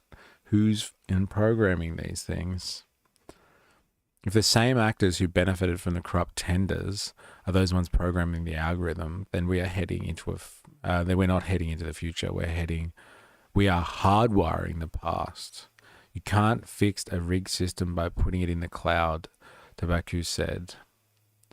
In a country where 80% of the budget runs through public contracts and a third are handed out without real competition, AI won't clean up corruption. It'll just hide it better. Yeah, that's funny. Hey Siri, how quickly can we join the EU? Albania made headlines in 2024 when the Prime Minister announced that AI was being used to help Albania along its path to membership in the European Union. After formally opening negotiations in 2022, the country started aligning with the EU acquis, comprising some 250,000 pages of laws, rules, and standards. 250,000 pages of laws, rules, and standards. That's mental. 250,000 pages. I don't think I've ever read, like, in my entire life of reading, even close to like 1,000,000 pages. Or, sorry, close to like, I don't know, a couple of 100,000 pages. No way. With Rama's landslide victory in the 2025 general elections on a ticket trumpeting EU membership by 2030, the race is on to get the work done. The idea is that AI would take care of the translation and then do the hard work of identifying divergences in national and EU laws, the first time it has ever been used in the EU membership process. Albania has partnered with Mira Murati, the former chief technological officer of OpenAI and creator of ChatGPT, who was born in South Albania, a claim to fame. Let's check this person out, this head of AI. Have you guys come across her before? Veritable who's who of the AI world. Mira Murati is an Albanian-American business executive. She launched an AI startup called Thinking Machines Lab in February 2025. What did you say before, Jerry? Something about you like the food, you don't like the people? Right? Jerry Poppins. Not very nice of you. I'm sure they're lovely. Sure they're lovely.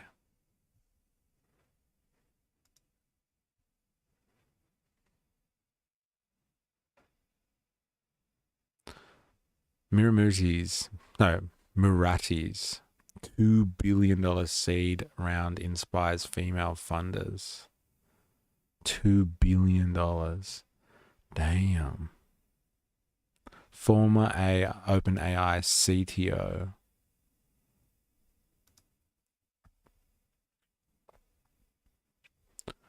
Who rejected Mark Zuckerberg's $1 billion offer to join Meta. Damn. He's splashing some cash at the moment, the AI sector, man. Far out. Mira Murati, Albanian American tech visionary behind some of the most significant breakthroughs in artificial intelligence, is once again in the spotlight, this time for turning down an eye-watering $1 billion offer from Meta CEO Mark Zuckerberg. That's fucking crazy. Man, in the wrong industry, baby. $1 billion. As the former CTO of OpenAI and now the founder of an AI startup, Thinking Machines Lab, Murati has become one of the most influential figures in the global AI race. Her team's unanimous rejection of the Meta's massive offer speaks volumes about her confidence in her leadership and their belief in the startup's long-term vision. Before launching Thinking Machines, Murati served as a chief technological officer at OpenAI, one of the most influential positions in the modern AI world. During her tenure, she played a pivotal role in leading the development of groundbreaking technologies such as ChatGPT, DALL-E, and Codex systems that have since transformed the way people interact with artificial intelligence. She also oversaw OpenAI's deployment of safety protocol that became foundational to industry-wide AI governance frameworks. Her work helped bring generative AI into the mainstream, sparking a global wave of innovation across industries from education and healthcare to design and coding. She was a strategic visionary. At OpenAI, she emphasized the importance of safety, alignment, and responsible development. That is pretty integral, man. Far out. Very integral. Pays to be attractive. Unless you're mystery. That's right. Doesn't get you everything. Hasn't got me a $1 billion contract yet. Hey, not yet. He's also a real piece of work. Interesting. Where you going with that commentary there? I'll wait for a follow-up just in case I presume anything. I don't want to be too presumptive today. All right. So they've reached out to her. Fellow Albanian. Bit of patriotic pride going on there. Come on, help us out, brother. Come on, brother. We reached out to her in the first week after ChatGPT was launched when we became aware of its existence, Rama said. Thanks to that collaboration, negotiations with the EU are being conducted with the assistance of artificial intelligence, the Prime Minister said. Rama noted that Croatia, which he said excelled in EU integration, took 7 years to complete the process, whereas Albania aims to do it in 5, completing the paperwork by 2027. Odeta Barbulushi, former advisor to Rama on EU integration and a professor of the College of Europe in Tirana, agreed that the sheer volume of EU acquis is overwhelming and the number of staff needed to translate this in a traditional manner would be massive. Yeah, it's fucking outrageous. 250,000 pages of documentation to go through. The technical translation task, she said, AI can be beneficial and truly accelerate the process, but it cannot do the whole job, she added. The process of actual adoption and alignment with EU acquis is essentially a political process, and as such needs political oversight and policy orientation, Barbulushi said. Rama and Murati's company, Thinking Machines, did not reply to requests for comment. I guess they're busy. I don't even know who we're talking about. Just came back to the chat and you were talking about someone. I assume they might need to be brought down a peg. She probably does, actually. We were talking about this lady here. Mira Murati, a billionaire who was the chief technical officer at OpenAI, made her name. And yeah, is one successful businesswoman now. And I was just saying, you had made a comment earlier that you like the food, but you don't like the people. And I was asking whether you were going to reconsider your former statements on the matter. But my instincts are always correct. Fair enough. Enough said. Virtual public servants and baby leaders. The AI push comes amid broader focus on digitization in Albania. Rama announced in July that he wants the country to be cashless by 2030, shifting to a digital-only payment system. The country also recently moved to 95% of all of its citizen services online. Oh, so that's what the e-portal that we were looking at for was. They're all 95% of all government services online. Does that mean you can't go anywhere for services anymore? That's crazy. Logging onto the platform, users are greeted by a cheerful AI virtual public servant that helps them file tax documents, download birth certificates, and apply for licenses and permits. While several cyber attacks from Iran have hit the platform, and some elderly citizens have struggled to get to grips with it, Rama says it has managed some 49 million transactions in 5 years, saying 2.4 million Albanians in the country and 2.8 million in the diaspora,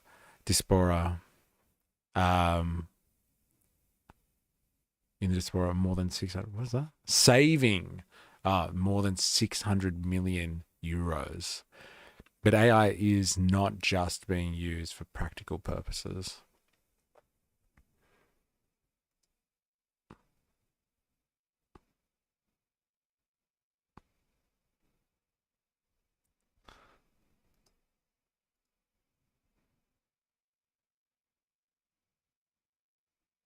My name is Chef Tam, and my love of cooking has... Boo ads.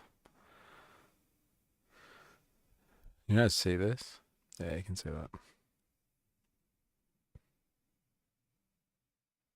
Turkish Airlines. Okay, so he copped some heat for this, I think. Rama, the prime minister, because when they had a conference recently, they invited all the Europeans over as part of this process, I believe. They made AI representations of all the EU leaders as babies and then welcomed them to the country like that. Herzlich willkommen in Albanien. Benvenuti in Albania. Bienvenue en Albanie. Welcome to Albania. Welcome to Albania. Witamy w Albanii.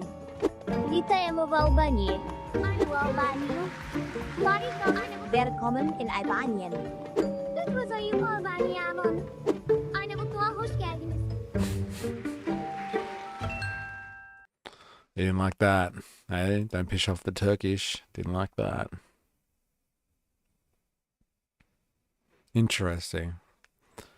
Well, that's a big call, man. I thought it was just them integrating AI into potentially some services here and there, getting to do legwork.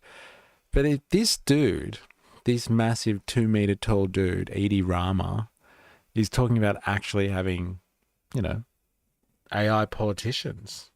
That's crazy. An AI government, AI prime minister. Fuck the police. No, not the police. Fuck the Pope. Politicians. Fuck them. We don't need them. Get rid of it. Get rid of them altogether. Replace them with AI. At the end of the day, there's no love lost if you wanted to replace politicians. I think we can all agree with that. There's really no love lost there at all. Absolutely No, you had it right the first time. Yeah, fair enough. Can't it be both? Okay, can't it be both? I know your feelings on this one. That's what I'm saying. Like, can be both. Definitely can be both. Right. Right. There is. Oh, I actually saw that one already.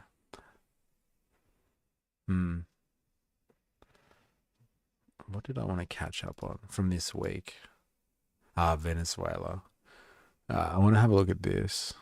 Let's see if there's any developments on this in this regard when it comes to Venezuela. What was the one that I wanted to look at before? CNN. Yeah, I guess we have to. Crux. 9 hours ago. Maybe we'll try that one. Now, this is the question that's come up from... Okay, so if you haven't been there, we had a stream on Tuesday where we were looking at there's a potential that America or the US may be seeking to enter into other countries in Central or Latin America on the pretense that the cartels or cartel activity, which involves human trafficking and drug running, is having a negative impact on the US population. Oh my God, you got to listen to that pod that I linked today. Holy crap, I'm getting there. Okay, because I listened to like 10 minutes of that and that was mental. That was mental. Like, I skipped to about like, half an hour, like you said, halfway through. And like, I just got up to the part where he started saying that the Green Berets were actually originally trained that cartel in America, apparently. And then like they let go of them afterwards, but like they trained them up initially. But yeah, that was some crazy shit. I will listen to that. The US has started wars on flakier grounds. Yeah, all right. But like, the premise is that the cartels are a threat to American civilians because, 250,000 Americans die a year or died in 2023, I think it was, under the Biden administration, in related deaths to fentanyl usage, Fetty. They were getting on the Fetty. And that was coming in, obviously, through the southern border, apparently, which is disputed as well because it actually comes through Canada too. But like they're amassing troops on the southern border. And the call is from President Trump, who signed an executive order in March, I believe it was, this year, obviously. But yeah, signed an executive order to classify the cartels as foreign terrorist organizations. So this is where the T word really gets important for modern politics. I take full credit for sending you down this rabbit hole, among others. Yes, you may take credit for this one, and it is quite the astonishing rabbit hole from a geopolitical perspective, and it really has some large ramifications for a deglobalized world and what happens after America cedes pole position as the unilateral hegemon of the world, I guess you would call it, and China becomes more of an important superpower and everyone divides into regional interest groups. Anyway, very important for geopolitical purposes. But Trump signed an executive order in March classifying the cartels, and we couldn't get a full list of it. We tried. I asked my AI research assistant twice, and it couldn't give us a full list of all of the people that have been earmarked as foreign terrorist organizations. But just know that cartels now, the drug war wasn't enough. Now they've brought in the war on terror. And when you classify something as an act of terrorism or a terrorist organization, then you can go off effectively and fight terror abroad. And that might even be a justification to enter into somebody else's sovereign territory, ladies and gentlemen, sovereign territory militarily. So using force on somebody else's territory, and it not technically or not easily be classified as an act of war. Like, it could be an act of war, but it also could just be fighting terrorism. But you can't really do that with a war on drugs, but you can with a war on terror.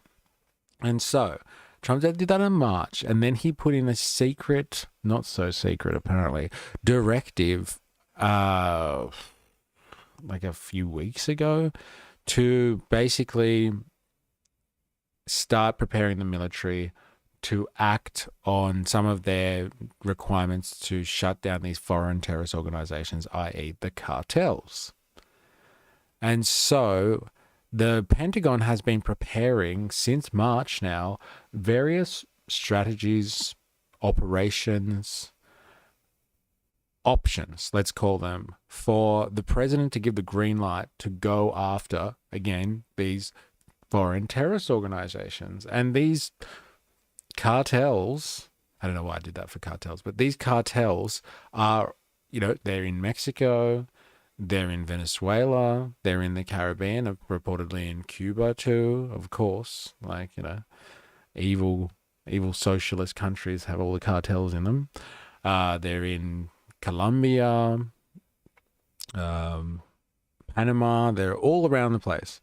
And so this now gives a very solid justification to really start entering this theater, which is what they are doing. Like I said, they're starting to amass troops on the southern border. Again, this is based on another pretense, which is kind of the border wars and stopping the stem of the illegal invasion of the US, not just illegal immigration, but an invasion of US territory in the tune of potentially 12 million people under Biden.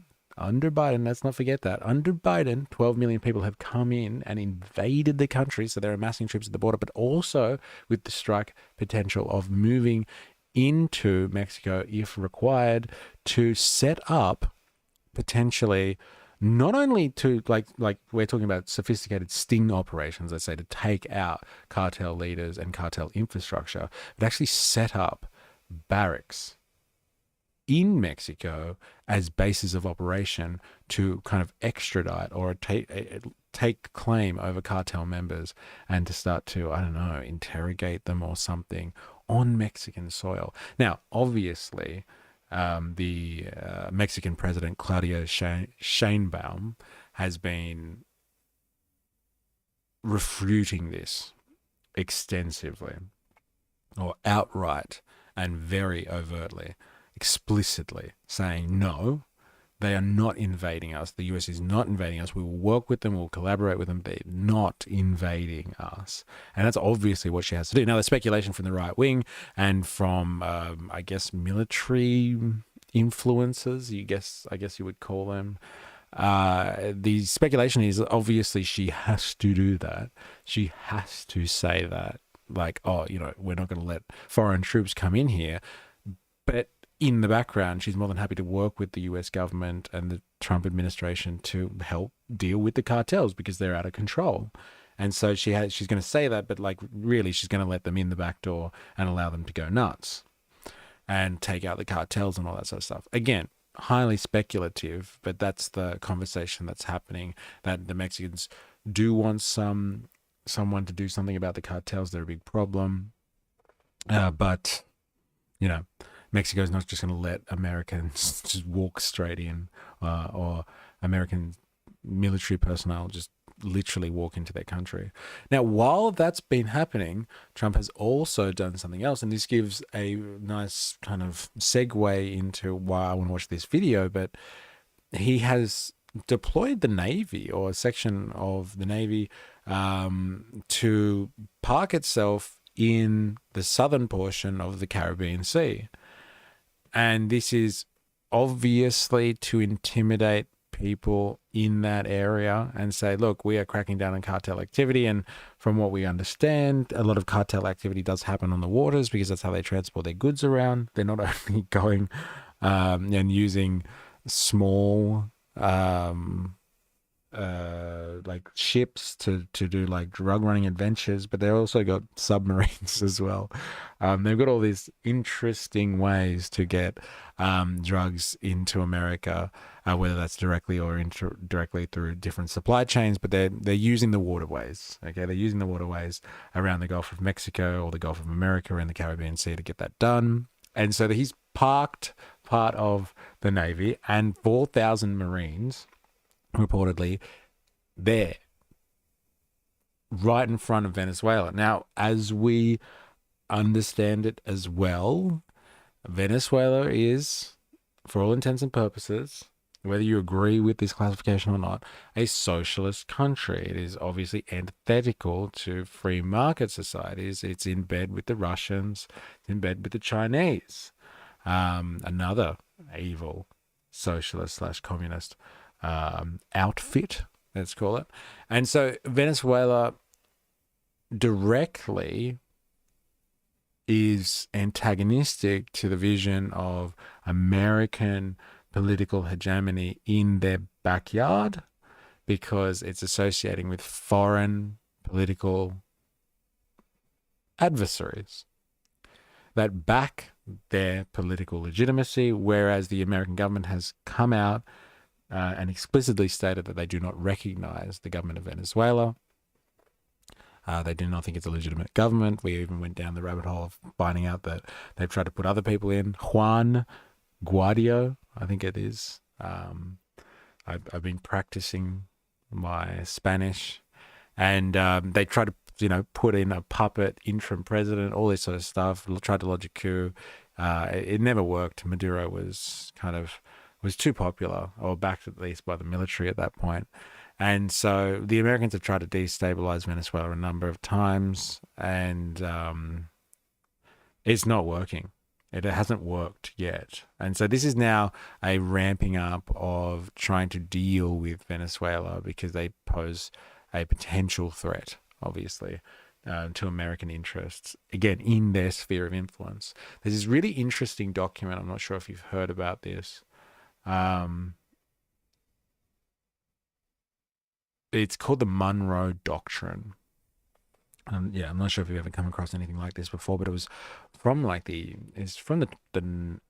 19th century, so from the 1800s. I think very early on in the 1800s as well, maybe the 1830s or 40s. But the Americans developed this document called the Monroe Doctrine, and it was basically a warning to European colonial powers that the Americas is in the interest of the United States of America, and only the United States of America, and it will not be putting up with any incursions into its backyard by European powers. And it basically told the Europeans to stay out of Central and South America. Don't get me wrong, the Europeans were already there, but it didn't want any further incursions by the Europeans. And so the Americans always had this perception that South and Central America is theirs, whether it's technically theirs or not, in terms of being directly theirs or not. It's theirs to influence. The Western Hemisphere is their area for control.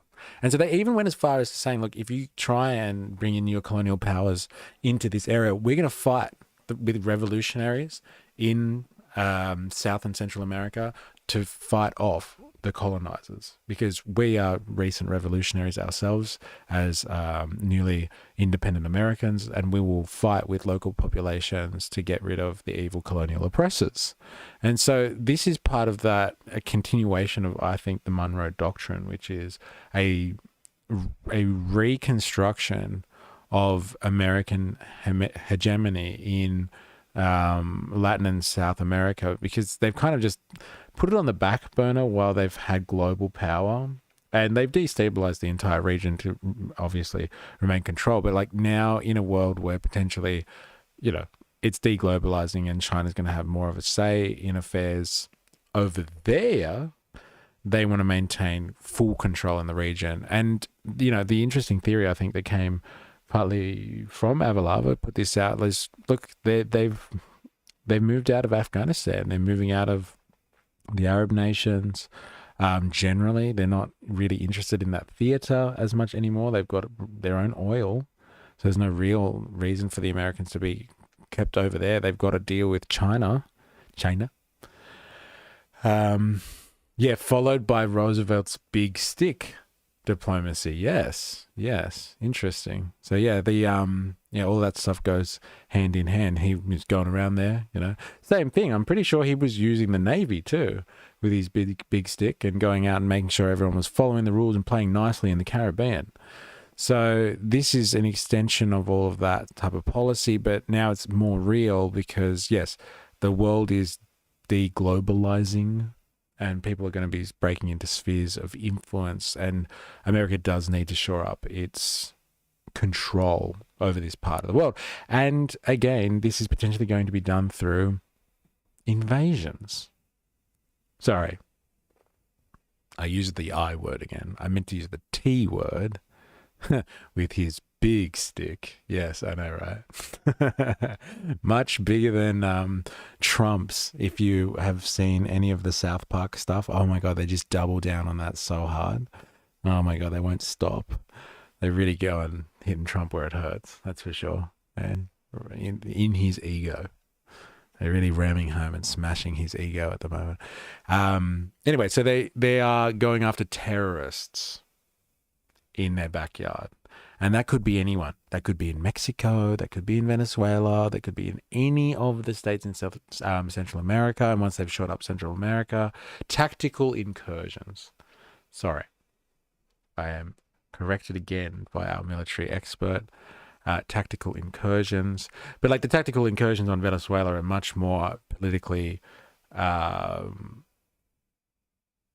rough than the very cautious political games that they're playing with Mexico. Mexico is a massive trading partner with the Americans. I think it's the biggest trading partner America has. And then Canada comes after that. So they got to be delicate with like diplomacy because, it could hurt them economically. And they don't want to piss the Mexicans off too much. But when it comes to Venezuela, they really don't care about Venezuela at all. So that's also what I enjoy doing on the weekends. What, being a military expert you're talking about here? I hope. And here we are. Venezuela, now public enemy number one. They have declared that Maduro is not only illegitimate in terms of his leadership, but he's actually the head of a cartel. Okay? So the plot thickens. It wasn't bad enough already that he was able to maintain power somehow, but he's actually the leader of the cartel of the Suns, which is this cartel that works out of Venezuela. And so he is technically a terrorist, just tactical incursions. Ah, I see. I'm late for big stick diplomacy. Damn. Now, this is an old theory of diplomacy, probably around the turn of last century, so going into the 20th century. But welcome, Stephen Z. If this is, if you haven't been lurking in the background and you've just joined us, we're talking about, we've ditched the AI governance, which was an interesting rabbit hole, but we're now in the realm of discussing why the hell America is potentially posturing to invade. And this is the language that's coming out of the media, invading Venezuela. So we're going to catch up on that. But yeah, for the long and the short of it, America has designated cartels as foreign terrorist organizations and now labeled Maduro the head of these a cartel of the Suns of Venezuela. And so he's a terrorist, I guess, by extension. And so they put a $50 million price on his head, which is just an invitation, really, for anyone who's potentially displeased with Maduro to kind of, turn him over. And they get 50 million American schmackers too for that, which is pretty good. That pod also talks about how the US Special Forces have been key in smuggling drugs from Latin America to other parts of the world. Yes, I heard, and how crazy was the psychology of it too? Like, you have these soldiers who are just like these, elite thrill seekers, let's call it. Because they've been working in such incredibly high-pressured environments where they have to do risky stuff. And so they're elite thrill seekers from a psychological perspective. And then so when they when they come home and they've got all these connections, they just start smuggling drugs because like it's a rush. Like they've got access to like military planes and technology, and they got to do stuff that is risky, like what they used to do back when they were being deployed for actual military purposes for, you know, deep state assassination operations. And yeah, they do this stuff. They go on holidays, find a source, and smuggle drugs around the world, and they get away with it for the most part. Crazy stuff, really crazy stuff. So if anyone is in the Discord, you know, go over to links for long listening and check out this. This is a very interesting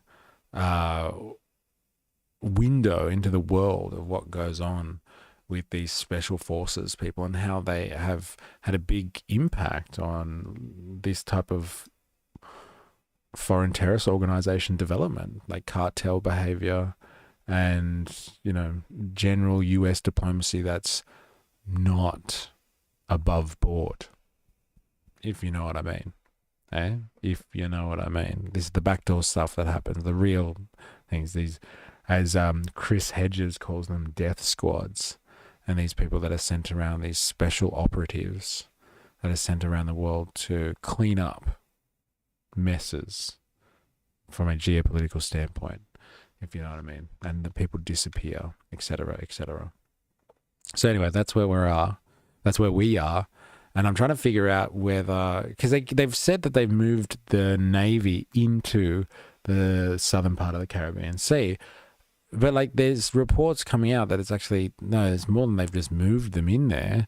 They are like right stationed out the front of Venezuela, knocking on the door.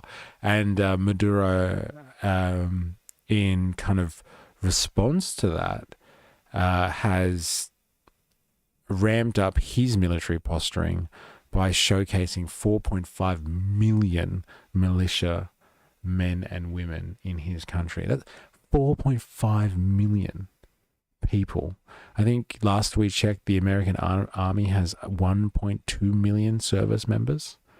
The Chinese military has like 800,000 or just under 1 million people in service directly to the PLA. And then out beyond that, it goes up to closer to 2 million people, depending on how you count their military. And we're talking about Maduro has 4.5 million Venezuelans just like marching around, militia. So they're not potential, they're not actual, I guess, soldiers, but still far out.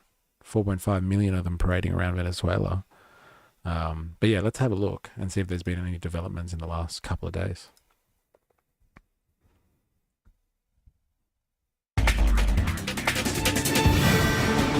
Showdown begins. Dun, dun, dun.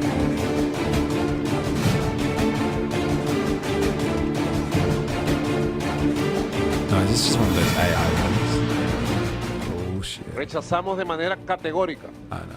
las órdenes del gobierno de los Estados Unidos de desplegar fuerzas militares bajo pretextos falsos con la clara intención de imponer políticas ilegales.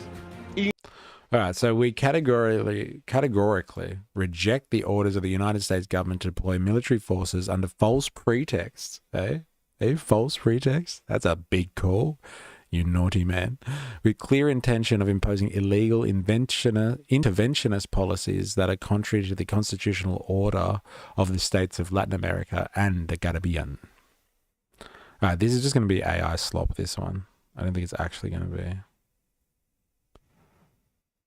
No one actually talking about it.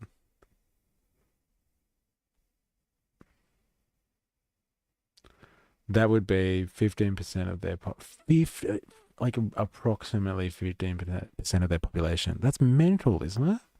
A lot of people. I guess if you have to employ people, might as well put them in some type of military service. Yeah, makes sense.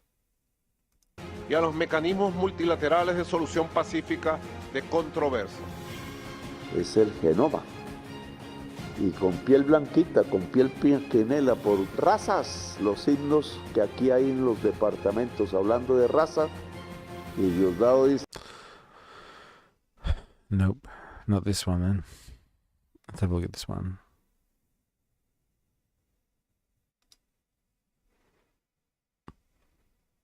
So I'm just not down. My Spanish isn't that good. So. Let's just get the same one.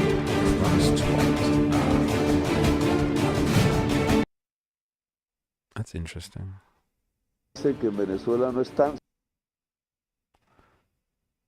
Didn't watch that one though. Crocs.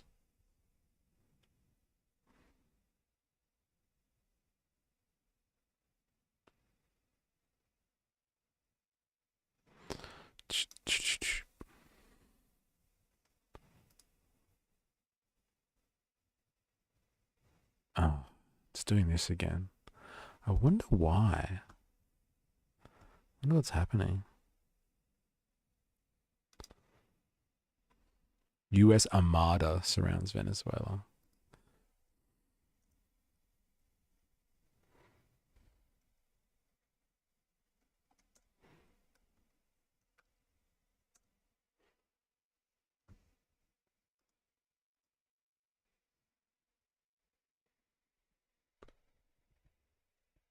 You should be able to track those ships live.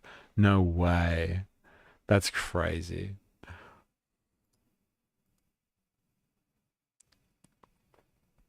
Nah. Can't watch this one. I don't know what's happening. That's unfortunate. That's hilarious. Do you want to do that? Is this like actually like a live cam on the ships? Could you imagine?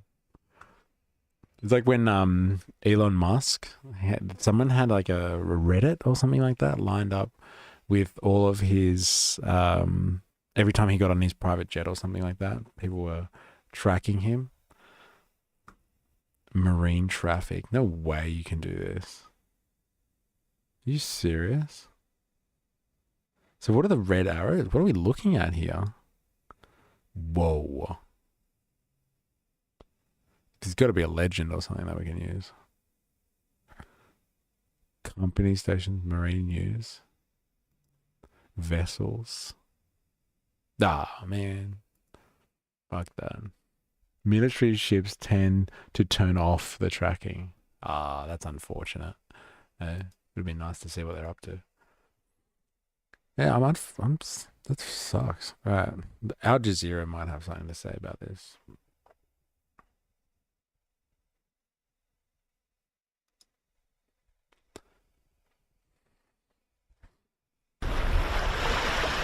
Three U.S. destroyers carrying 4,000 Marines are heading in the direction of Venezuela.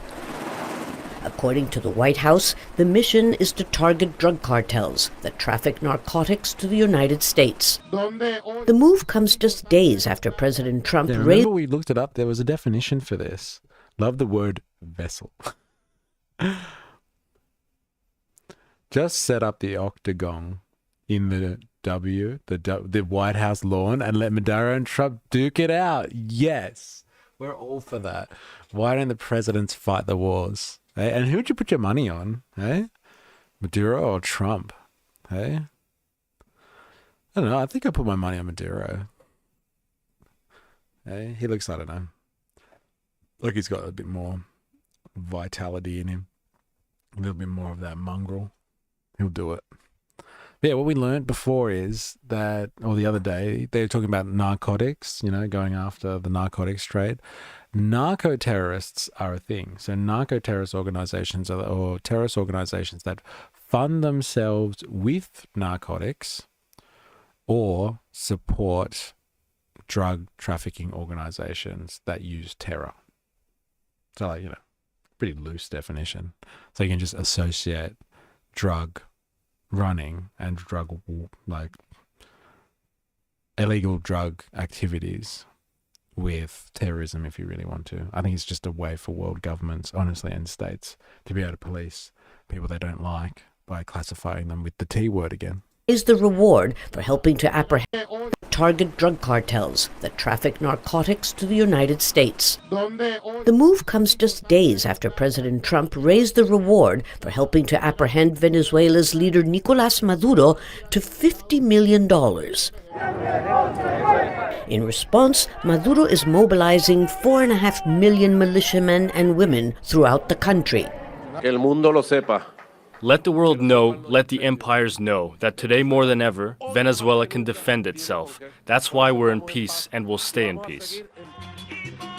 But while some say Trump is just trying to intimidate oil-rich Venezuela's government, Maduro has grounded all drones for 30 days, an indication that he might be expecting an attack from the air rather than sea.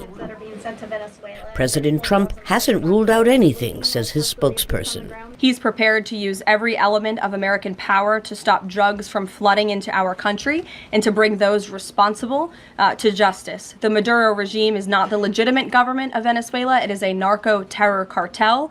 In Maduro, it is the view of this administration. Narco-terror. There's the one. Wear those butt plugs. Is not a legitimate president. He is a fugitive head of this cartel who has been indicted in the United States for trafficking drugs into the country. The last time the U.S. government used drug trafficking as a rationale to overthrow a regional government was in 1989 in Panama. In some way, it can help Maduro. I mean, he can say, look, the threat is real. It's not just propaganda. Here are the Americans. Here are the ships. So let's close ranks behind the government. Even countries that have no love for Maduro are concerned. President Trump's vow to send warships to the Caribbean and elsewhere in Latin America to stop the flow of drugs to the United States is being seen as a threat to more than just Venezuela. It could apply to many, many countries in this region. And they say that today it may be Venezuela, tomorrow it could be any one of them. Many are wondering why President Trump has chosen to implement such an aggressive move in the United States' backyard, while he portrays himself as a global peacemaker. You see a Newman out. There's one for you, Jag. Hey? He's not going to get his nomination. No, he's not going to get his Nobel Peace Prize if he keeps doing this, sending out the military into his little neighborhood, on his neighbors. It's gonna screw things up. It's not gonna happen. And it is a very interesting question. The guy that has broken peace deals, 6 of them, 6 peace deals, baby, which I have learned recently that aren't as good as Trump cracked them up to be either.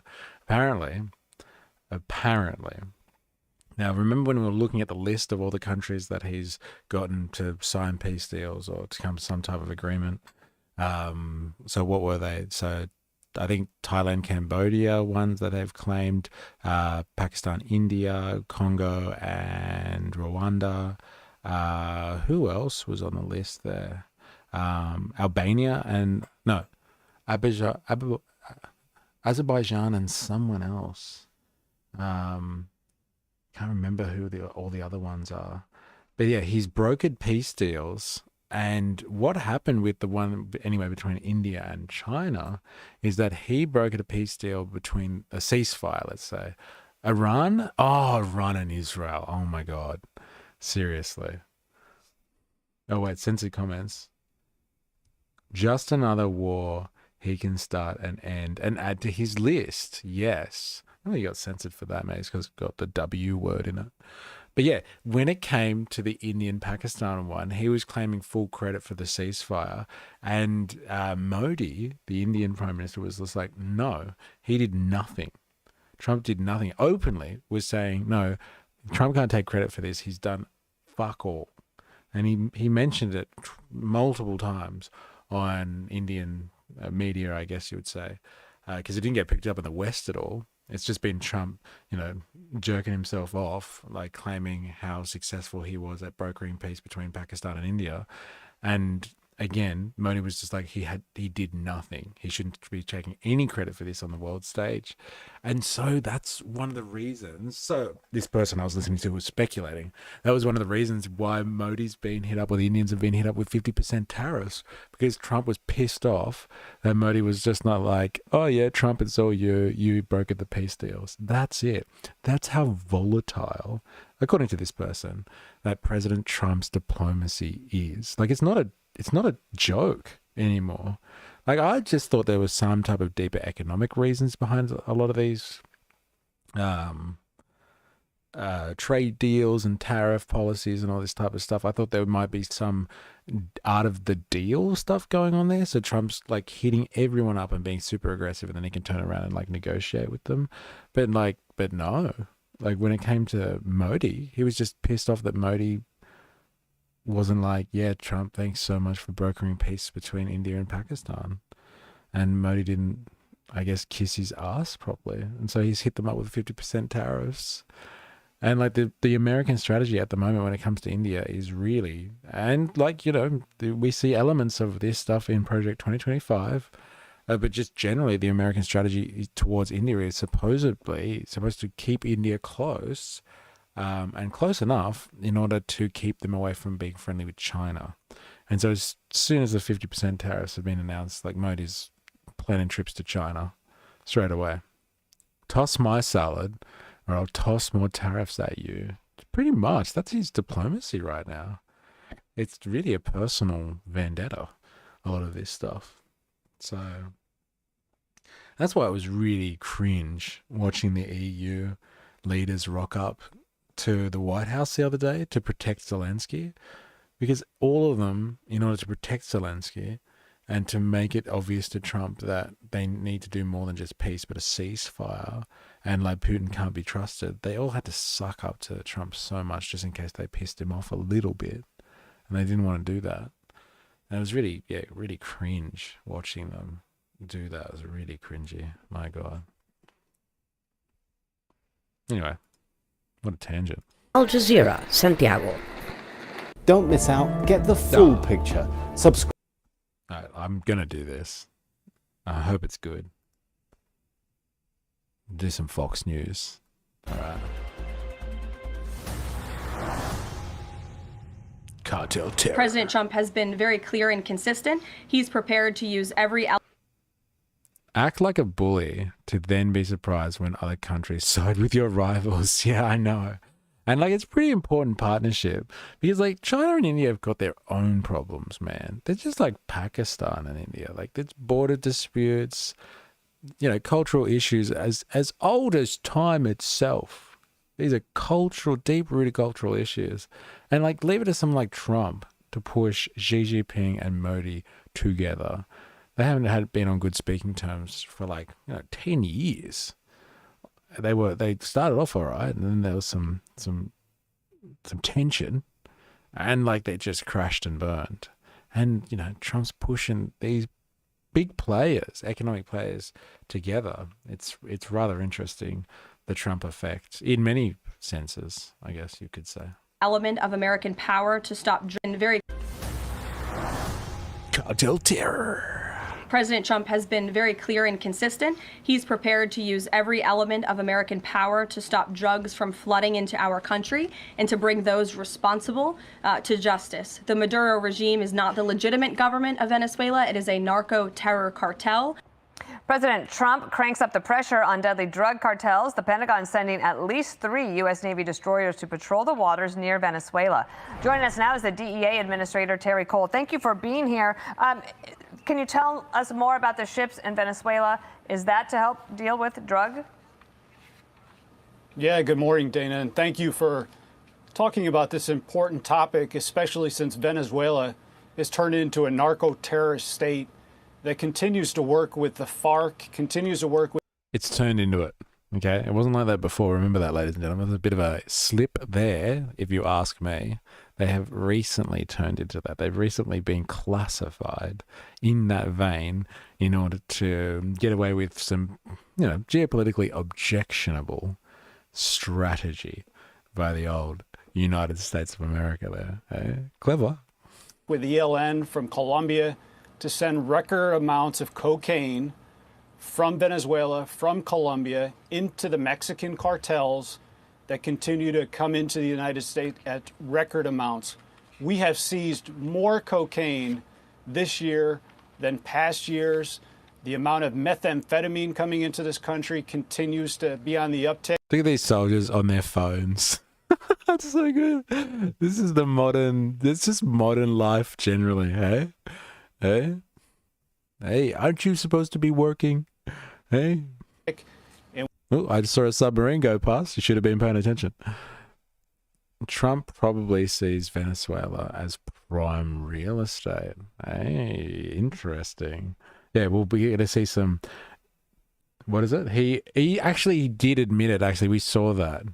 We saw it actually. It was on like a Fox clip, and he was saying, like, over and over and over again, he wants their oil. Oh, no, that was in relation to Syria, wasn't it? But yes, he has admitted to the fact that he wants their oil. He has said that. But like, could you imagine, though, the Trump real estate videos? Remember he released that, the AI-generated videos of the revitalization of Gaza as a holiday destination with like kind of all these beautiful 5-star hotels and pools on the beach and all that sort of stuff. Yeah, it's coming. It's coming for Venezuela. AI-generated hotel reconstruction. And we still see record amounts of fentanyl coming into our country.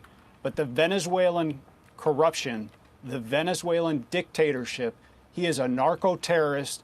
They continue to send this poison to the United States, killing hundreds of thousands of Americans. He's a narco-terrorist. It wasn't enough just before to call him an evil socialist, right? Because that's been the narrative for ages. He's an evil socialist who's destroyed his country and, like, you know, I don't know, carried out war crimes and all the usual stuff that they do to bring down an evil dictator. But now he's a narco-terrorist. It's crazy. The language is incredible. So important, right? To mention the TDA members that they send to our country to destroy the beautiful streets of the United States. And I know that Fentanyl Prevention and Fentanyl Awareness Day, which is today, we have to point out that sometimes if in the meth, in the cocaine, you'll have fentanyl, and so you'll have people end up dying of fentanyl poisoning. What do you want people to know about your efforts today? Well, I think today, right down the street in Times Square, we have a major event today with all the fentanyl families. And it's critical for us to remember all those lost souls. All this destruction is based on the Mexican cartels sending this poison into our country. Here at DEA headquarters, we have an entire building dedicated to those lost souls. Their photographs are on our entranceway to remind every single DEA employee worldwide.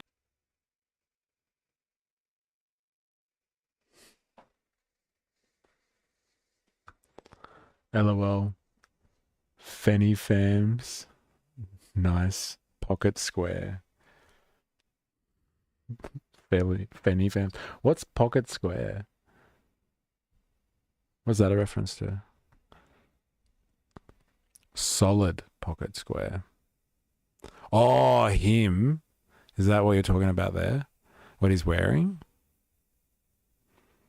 Our entranceway to remind every single DEA employee worldwide of the destruction that these cartels, specifically CJNG and Sinaloa, are causing in the United States. I want to point out some statistics here. In 2025, so far, 30 million fentanyl pills and 6,000 pounds of fentanyl powder have been seized. In 2024, it was 60 million all told, and 8,000 pounds. Do you think that anything that you all are doing so far is having an effect on cutting these numbers down? I think thanks to President Trump securing the border, we are going to see a decrease in poisonings this year in the United States. I think due to his efforts with... See, I thought I've heard them say this, that fentanyl gets into America from Canada as well. I thought I'd heard them say this. I'll just use the same chat. Who gives a shit? We're listening to a Fox News. We are listening to a Fox News presentation about drug cartels and fentanyl getting into the US. And the claims being made is that it will dramatically drop due to Trump's efforts on the southern border. However, I have heard that it also comes into the States via Canada. Can you verify if this is true?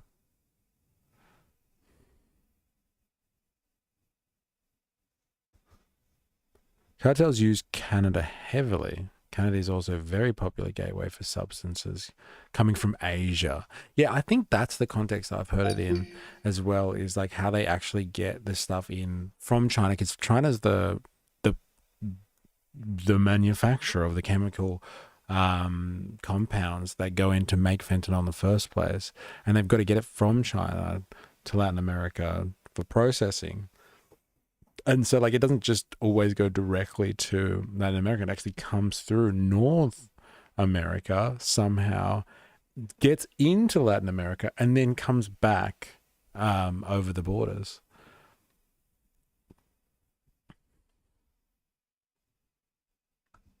It can be verified that some fentanyl enters the United States via Canada, but a very small amount. Less than 1% seized fentanyl comes from the northern. Okay, interesting. In one recent year, about 19 kilograms of fentanyl were intercepted at the Canada-US border, compared to almost 9,600 the Mexico. Data from the US Customs and Border Protection 2022 to 2024 fiscal year shows that 59 pounds of fentanyl was seized at the northern border, while 61,900 pounds were seized at the southwest border. Textbooks from the Brookings Institution said that the assumption of significant flow of fentanyl from Canada into the US is misleading. There is no evidence to support it. Okay, interesting. I'm sure the Brookings Institution doesn't have any political leanings there. The context also notes that most fentanyl produced in Canada is for domestic consumption. Right. Interesting. I didn't know the big lanes coming from Southeast Asia. I don't know much about China. Well, apparently that's where it all comes from. The chemical compounds, like China is basically the chemist of the world anyway, from an industrial perspective. All of the chemicals that we have all around the world are produced somewhere, and China has basically monopolized the entire chemical manufacturing supply chain for the entire world. It's rare that companies produce their own chemical compounds these days, apparently. Like, generally, I'm talking about. And yeah, the base for fentanyl comes from China. And the difficult thing is trying to get it managed as it comes in from China, because there's so many companies that do business with China and like need access to their chemicals, and obviously there's many applications for these chemicals. It's not just fentanyl, so it's really difficult to stop it coming from China. And obviously, like, the big conspiracy theories and all of that is that China is deliberately like ramping up or allowing the supply to get in because they're trying to destabilize the American population. 250,000 deaths from a drug is, like, all ideological assessment of this situation aside, if what Fox News has said in the past, that 250,000 people have died as a result of fentanyl in a year, that's fucking mental. That is absolutely insane amount of people dying from a drug, and you have to do something about that. Like, there's no two ways about that.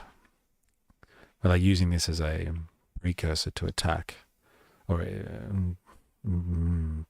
posture, then boats down and posture in front of your neighbours. It's a flimsy pretext, if you ask me. There are other ways to sort out people's drug abuses. The DEA steps up fight in crackdown on fentanyl. With Mexico, we are seeing a willingness for them to cooperate at record levels with the United States and our personnel. And I think together we can continue to save as many American lives as possible. The 330 million Americans expect the Drug Enforcement Administration, our men and women, to be on the streets every single day conducting enforcement operations to save American lives. Would you support the bombing of the Mexican drug cartels?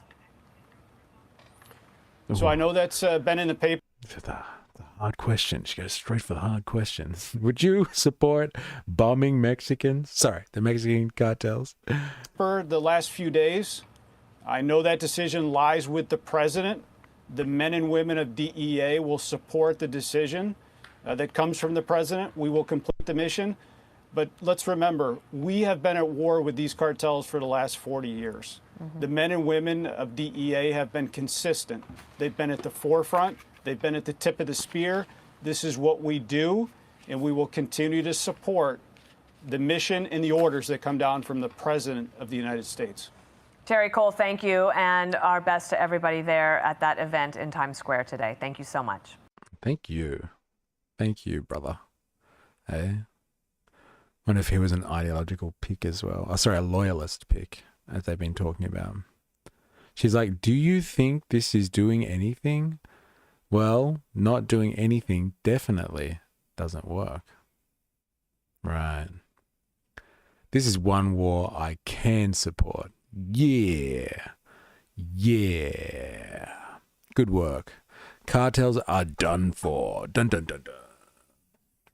On behalf of all Venezuelans, thank you, USA. Thank you, Trump. Eh? Interesting. You're welcome. But there is no cartel in Venezuela. Have you ever heard of Cartel de los Sols? When they abandon you like Iraq, you won't be so quick to express gratitude. Snap. Oh, there's Clippy. Clippy's in there. Are you simple?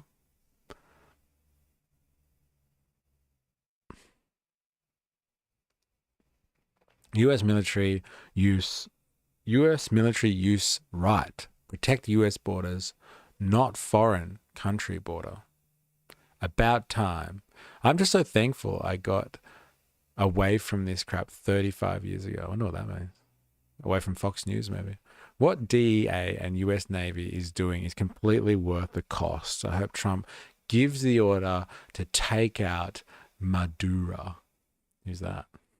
Then Mexico better get the message. They will be next if these drugs keep finding their way into our country. Enough is enough. The Mexican government has known for years and turned a blind eye and watched hundreds of thousands of Americans suffer and die. Interesting. I'm sure they have. I'm sure they had. The US needs drug cartels as much as Israel needs Hamas. So apt. So apt. Isn't that true? Like every time someone says anything about like the whole Israel situation, it's like, you don't support Hamas, do you? Do you? Do you? You do? You do? Naughty. Like you can't even mention the fact that they are committing war crimes without being like, Hamas. It's awful. Legalize all. Take the power away from criminals. It's a pretty fair point, man. Just legalize it. Let the state get in there, as much as I don't like the idea of it. You know, because they're going to tax the hell out of it, and then like the costs will go through the roof. But you know, they're responsible for making it clean and up to medical grade or whatever you want to call it. And then like people can take it safely, you know, within reason. You want to have fun, but people can take it safely, and it kind of eats away at the drug trade. It's not going to get rid of it overnight. There will always be a black market for it, but like you can really take away some of its power. But as we know, there are many a deep state institution that actually profits off this. And if there is, you know, corruption, if there is organized crime integrated into the state machine in advanced countries like America, organized crime is actually in there too, because it's got money and skin in the game, then like that might be another reason why you don't see it legalized. Meh, I've seen how bad they ruined ganj. Yeah, see, it's funny that you say that, because that's unfortunate. Because I've heard you say that before, and I've heard other people on this stream as well say that no, they got medical grade stuff and they love it. So it's really unfortunate, yes, that you say that, because yeah, the state can ruin things, and they like, I'm more worried about them just, you know, overcharging for it and making it kind of unobtainable because of its because now it's just another cost of living crisis casualty. But yeah, I've heard that. They've ruined ganj. That's unfortunate. That's a risk, eh? Massive risk. So let's quickly go over, and we're gonna have a look at this podcast here. It's on YouTube, I'm pretty sure, the podcast.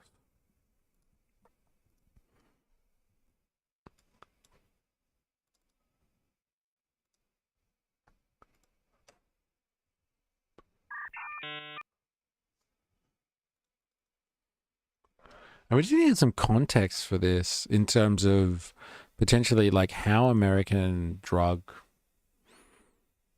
I don't know, relations, and like when I say the America, I mean like the Americas, and like how it's integrated kind of with the military and stuff like that. It's a very interesting story, this one.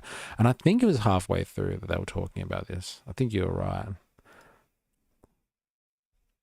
When he was, let's see, 2009, so he must have been 25. That's super young for Delta Force. People who are, yeah, you know, when you were deployed and when you were out in the field reporting, doing war reporting, did you have run-ins with Spec Ops and with Delta Force in particular? 4 main squadrons. Yeah. But Delta also has compartmented elements where I've been told that, you know, they're encouraged not to lift so much weights and do so many steroids. Really? And they were importing I mean, it's also something that's very stimulating. A lot of these guys, they need stimulation. Like, yeah, this is the conversation. Incredible insights, right? there in the fact that that's who they were buying drugs from. But this just feels like the natural progression. You come back.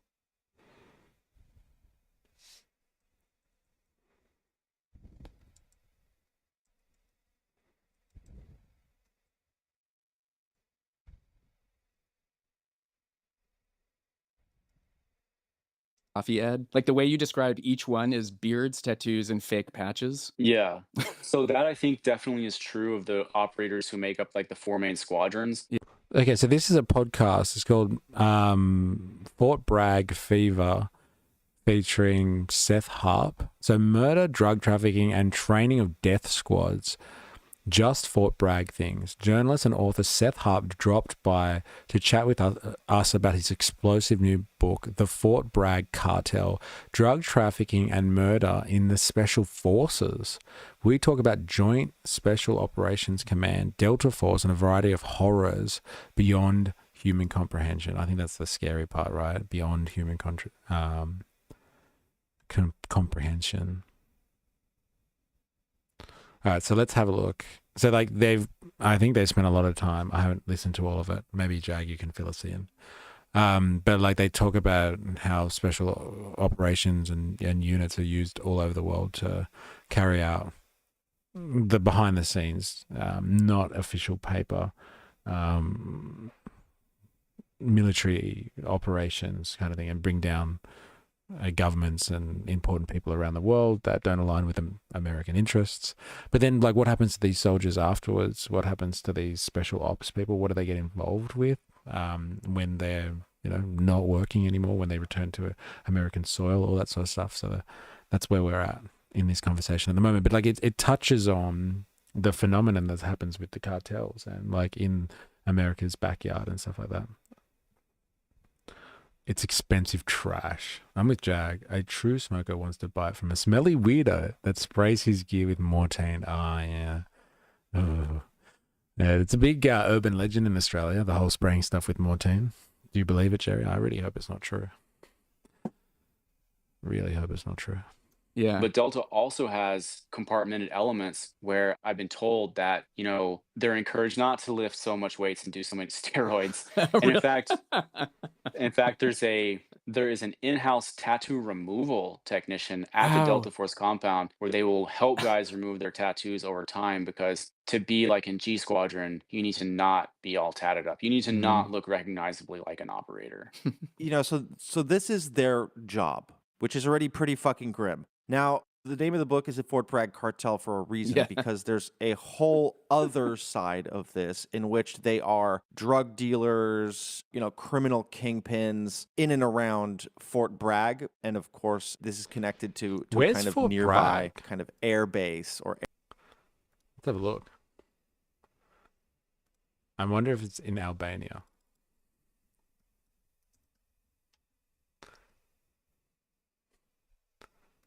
Rayford. Where's Rayford? Would you like to know more?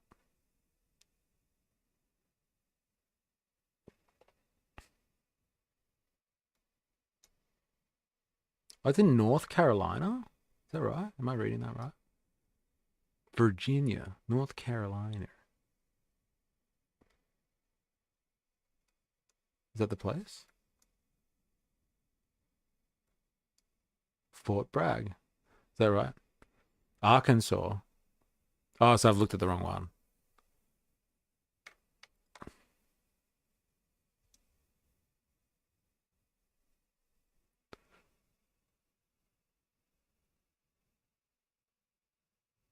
Oh, other. Fayetteville? Is that the right one? Oh, I guess there's a lot of Fort Braggs around here. No, you're right. Okay, we've found the right one. Potentially. In North Carolina. I wonder if you can actually look at this place. Probably not.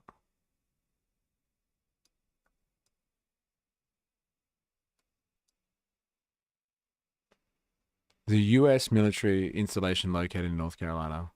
The largest military bases in the world by population. More than 52,000 military personnel. Damn. Okay, that gives me some context. Thank you. airstrip.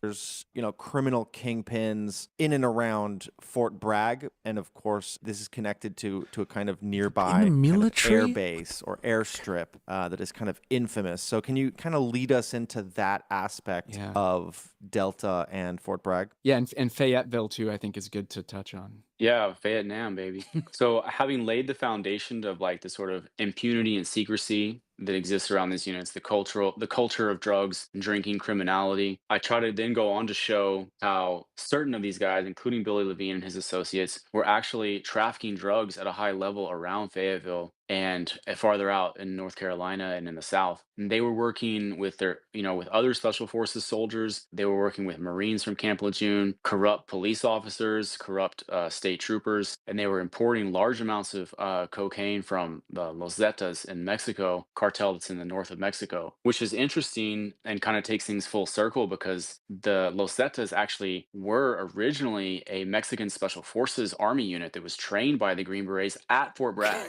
Of course. Also at Fort Benning, and also Isn't that crazy? So like all these cartels that are foreign terrorist organizations, well not all of them, but like some of these foreign terrorist organizations that warrant military intervention on Mexican soil were groups that were trained by Green Berets in a military base, one of the largest military bases in America. This is fucking crazy stuff. Like the way all this stuff is tied together, it's not as black and white as just like, hey, see that Maduro guy over there? Like evil bastard. Like he set up the cartels. All of this stuff is just like decades and decades of kind of interconnections between the drug traffickers themselves, the people on this side of the aisle, the people on that side. It's just all very incestuous. And the crazy part is that like they are waging ideological warfare and making political decisions on whether or not to invade other people's countries or like put American lives at risk and sending people to fight each other. And it's soldiers and ex-soldiers who are in on it too. It's not just evil members of MS-13 or something like that are like infiltrating the country, getting in here illegally. It's ex-servicemen. It's veterans that are kind of like, oh well, what else am I gonna do with my time? Might as well launder some drugs. Might as well use my skills appropriately. So these are like hardcore Americans. I can only imagine these people, tatted up, bearded, steroided, popping dudes that are like, probably pretty hardcore on their Americanism, let's just say, and their loyalty to the faithful leader. And then, why isn't Fox News talking about them? It's a good question. They were trained by Israeli Green Berets. They were originally a Mexican Special Forces Army unit that was trained by the Green Berets at Fort Bragg. Of course. Also at Fort Benning, and also they were trained by Israeli trainers. But that was the origin of Los Zetas in the 1990s. They defected long ago and became this completely independent cartel that today in modern times doesn't have a lot of military personnel, but that's where it comes from. And so there was some poetic, irony there in the fact that that's who they were buying drugs from. But this just feels like the natural progression. You come back home with like a set of skills, or, you finish your job with a set of skills, and it's like, well, what am I good at? Is like killing people and organizing, kind of logistics to make myself money off of drugs. It seems so consistent that this is like the fallback or the second stage of your kind of career. Yeah. Yeah, it's a natural fit. And not only that, I mean, it's also something that's very stimulating. A lot of these guys, they need stimulation like constantly because of their natural inclinations and because of the work that they've done for so many years. They're addicted to adrenaline. They're addicted to being in danger. They're addicted to trying to get away with stuff where there's people trying to stop them. Like psychologically, you can see, and I'm not saying this by just inference. I've had people tell me this. Like I tried to interview as many people as I could who had been in the military in special ops and then had been convicted of trafficking drugs. So I had a correspondence with Master Sergeant Daniel Gould, who's in federal prison for trafficking cocaine, who was a 7th Group Green Beret. His partner, Henry Royer, who was trafficking drugs. With him, they were importing bricks of cocaine, millions of dollar quantities from Colombia on military planes to the United States. And Gould told me straight up, he was like, yeah, the money was nice, but dude, I was just bored. Like I really wanted something to do. I was in Colombia by myself. It was so easy to get coke. And so another thing is proximity and crimes of opportunity, because these guys are often in places that are just flooded with drugs. Not coincidentally, sites of U.S. intervention tend to be places where there's a massive drug production. And of coincidentally, areas of American intervention tend to be places where there's massive drug production. Hey? Got to do something when the Americans intervene in your country's economy. How are you going to make ends meet? I'll get into drug production. Why not? Green is green. You got to get that bag dollar when you've sacrificed for your country. America. Yeah, right. It also talks about Kaze heroin operation too, and how he was simultaneously getting cozy with U.S. presidents. Like it's all linked, baby. Once you have power, you have power. And like through a bit, through markets. It's markets, baby. Of course, Afghanistan being the preeminent case of that. Yeah, I had a quote from Master Sergeant Gould that I highlighted here. Jake, do you want to read it? Jake, you got to do this in the voice of a guy who once personally killed 10 Taliban by himself, like by charging the enemy lines after he had been shot. Elite soldiers have access to whatever they have the balls to get into. Horse, guns, drugs, you name it. We are far from the flagpole and expected to be incorruptible. It's such a direct extension to, the CIA, obviously, like in drug trafficking and like raising money through these kind of these backdoor methods. It's like it's kind of a long tradition, but then you take away even that tiny bit of oversight that maybe gave us like a vision of like, how drug trafficking and the CIA worked together during, like the kind of like early days in Afghanistan and of course like Iran-Contra. But yeah, I don't really know where I'm going with this other than like this seems to be a direct extension. I mean, yeah, absolutely. And you see like schizos on Twitter still talking about, the Dark Alliance or whatever, or the Contras. And it's like, bro, that's Mickey Mouse. Like Hamid Karzai was the biggest drug lord in the entire world. And he just Is who you're talking about? Karzai? I've never come across this name before. Karzai.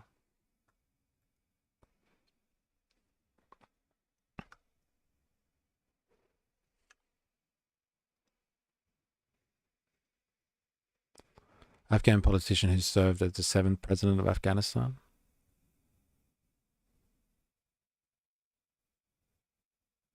Biggest drug lord. I'll type it in. See if it actually comes up.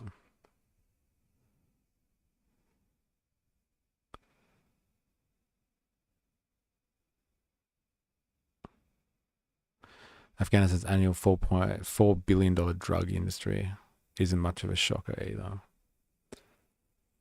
A narco-terrorist, eh? Here's another narco-terrorist. What the CIA's alleged payments to President Karzai's drug lord brother meant for the Afghanistan war. Yeah, I've never come across this name. Drug lord.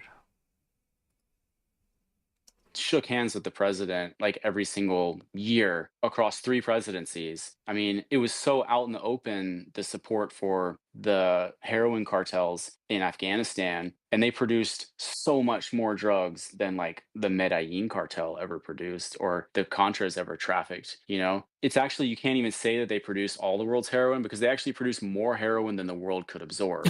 One weird fact is that there are believed to be massive stockpiles of heroin somewhere, maybe Pakistan, maybe Tajikistan, maybe Iran, that were produced in Afghanistan but never sold because, you know, we know that they produced an amount that outstripped global demand. And so that's why, even though the Taliban has eliminated all heroin, it's also mixed up with fentanyl, so it's kind of hard to talk about the price fluctuations. But the price of heroin has not risen despite the fact that the Taliban have eliminated the whole industry. Yeah, and it seemed like, you know, Oh, well. Is that why the Taliban is such a threat? Because they came in and they took out the narco-terrorists and just replaced them with the usual everyday religious extremist terrorists. Eh? Stock standard terrorists replacing the narco-terrorists.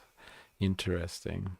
Yeah, this is crazy. I'm going to have to listen to this whole thing. And I suggest that you do too, if you're watching this and wondering what it is that we're listening to. And so, yeah, that's in links for long listening if you are interested. Yeah, they've turned off the tracking. Well, so you can actually track this stuff. I've never seen this before, Avalava, I must admit. I didn't know that you could actually track marine vessels around the world, especially military ones. I've seen like the plane ones where you can track all the plane movements going in and out of international airports around the world. It's pretty scary stuff, to be honest. Yeah, that's eye-opening stuff. And it just shows you like all of this rhetoric about, you know, breaking down the cartels. You can't break down the cartels without, like, by bombing them, which is the plan, right? You can track everything if you try hard enough. Yeah, that's what the billionaires don't like that. Yeah, I was saying before, what's his name? Elon Musk was getting upset when everyone kept on taking tabs every time he got into his private jet. So yeah, you can track everything, but you can't track the drugs, can you? Because it's all done in ways that are obfuscated by very professional ex-soldiers, whether they be ex-soldiers that are working for the cartels directly in Latin America, or they're ex-soldiers who are citizens of America, and they're part of this massive network and culture. It's a cultural thing, and I guess you can bomb a culture into non-existence, but you have to get everyone. You have to kill everyone in that culture to make that change. And so if the American tactic here, or the Trump's tactic, I shouldn't say the American tactic, it's loose. If Trump's tactic here is to bomb the cartels out of existence, then, he's got a big job ahead of him. I know the Americans do have almost unlimited supplies, but you can't mystery either. Off limits by principle. Yes. And yeah, it's off limits on purpose to protect these people too, it would seem. And these organizations that exists under the radar, you can't bomb that stuff out of existence. So it would really seem that it is just an excuse. Classifying cartels as terrorist organizations as a reason to ramp up stuff in this theater in Central America at the moment. It really does seem like it's just a reason to get in there, honestly. Especially when you listen to stuff like this. Far out. It's way deeper than you can ever imagine, unless you were there. Saw it with these own eyes, man. I saw it. I'm going to leave it there. But yeah, thanks everybody who has interacted today. Do appreciate it. And anyone who's just lurking in the background, that goes for you too. So Squeeb kicking us off. Thank you very much. Cheese Swiss in there. Love, Jeff. Darken Page. I don't think you've been here before, but thanks for interacting. Icy Skeen was in there too. Voltateur. Jerry Poppins. Soldier Bear even. Interesting addition there. Who else we got? Steven Z came in for a little bit. Got a quick catch up. Voltateur. Thank you very much. And Avalava, of course, in the stream chat, keeping it alive. But yeah, I hope you all enjoy your weekend. I hope you get away from the clutches of capital and rest for a couple of days. We'll catch up on whatever it is that you enjoy doing. Ensure you appreciate it. Ensure that you appreciate it because, yes, working people have sacrificed a lot for you to get it. So make sure you enjoy it as much as you can. We will be back on Monday with another live stream. I'm hoping by Monday I've sorted out a way to restream, and I'm going to start streaming on both platforms, hopefully next week sometime. So you can make your pick from now on, whether you go on Twitch or YouTube. I will focus my attention on one or the other, depending. But you should be able to stream from two platforms from next week. I've just got to figure out some of the technical stuff behind that. But yeah, enjoy your weekend. And until next time, please remember, I am, you are, we are a mystery. See you soon. Cheers.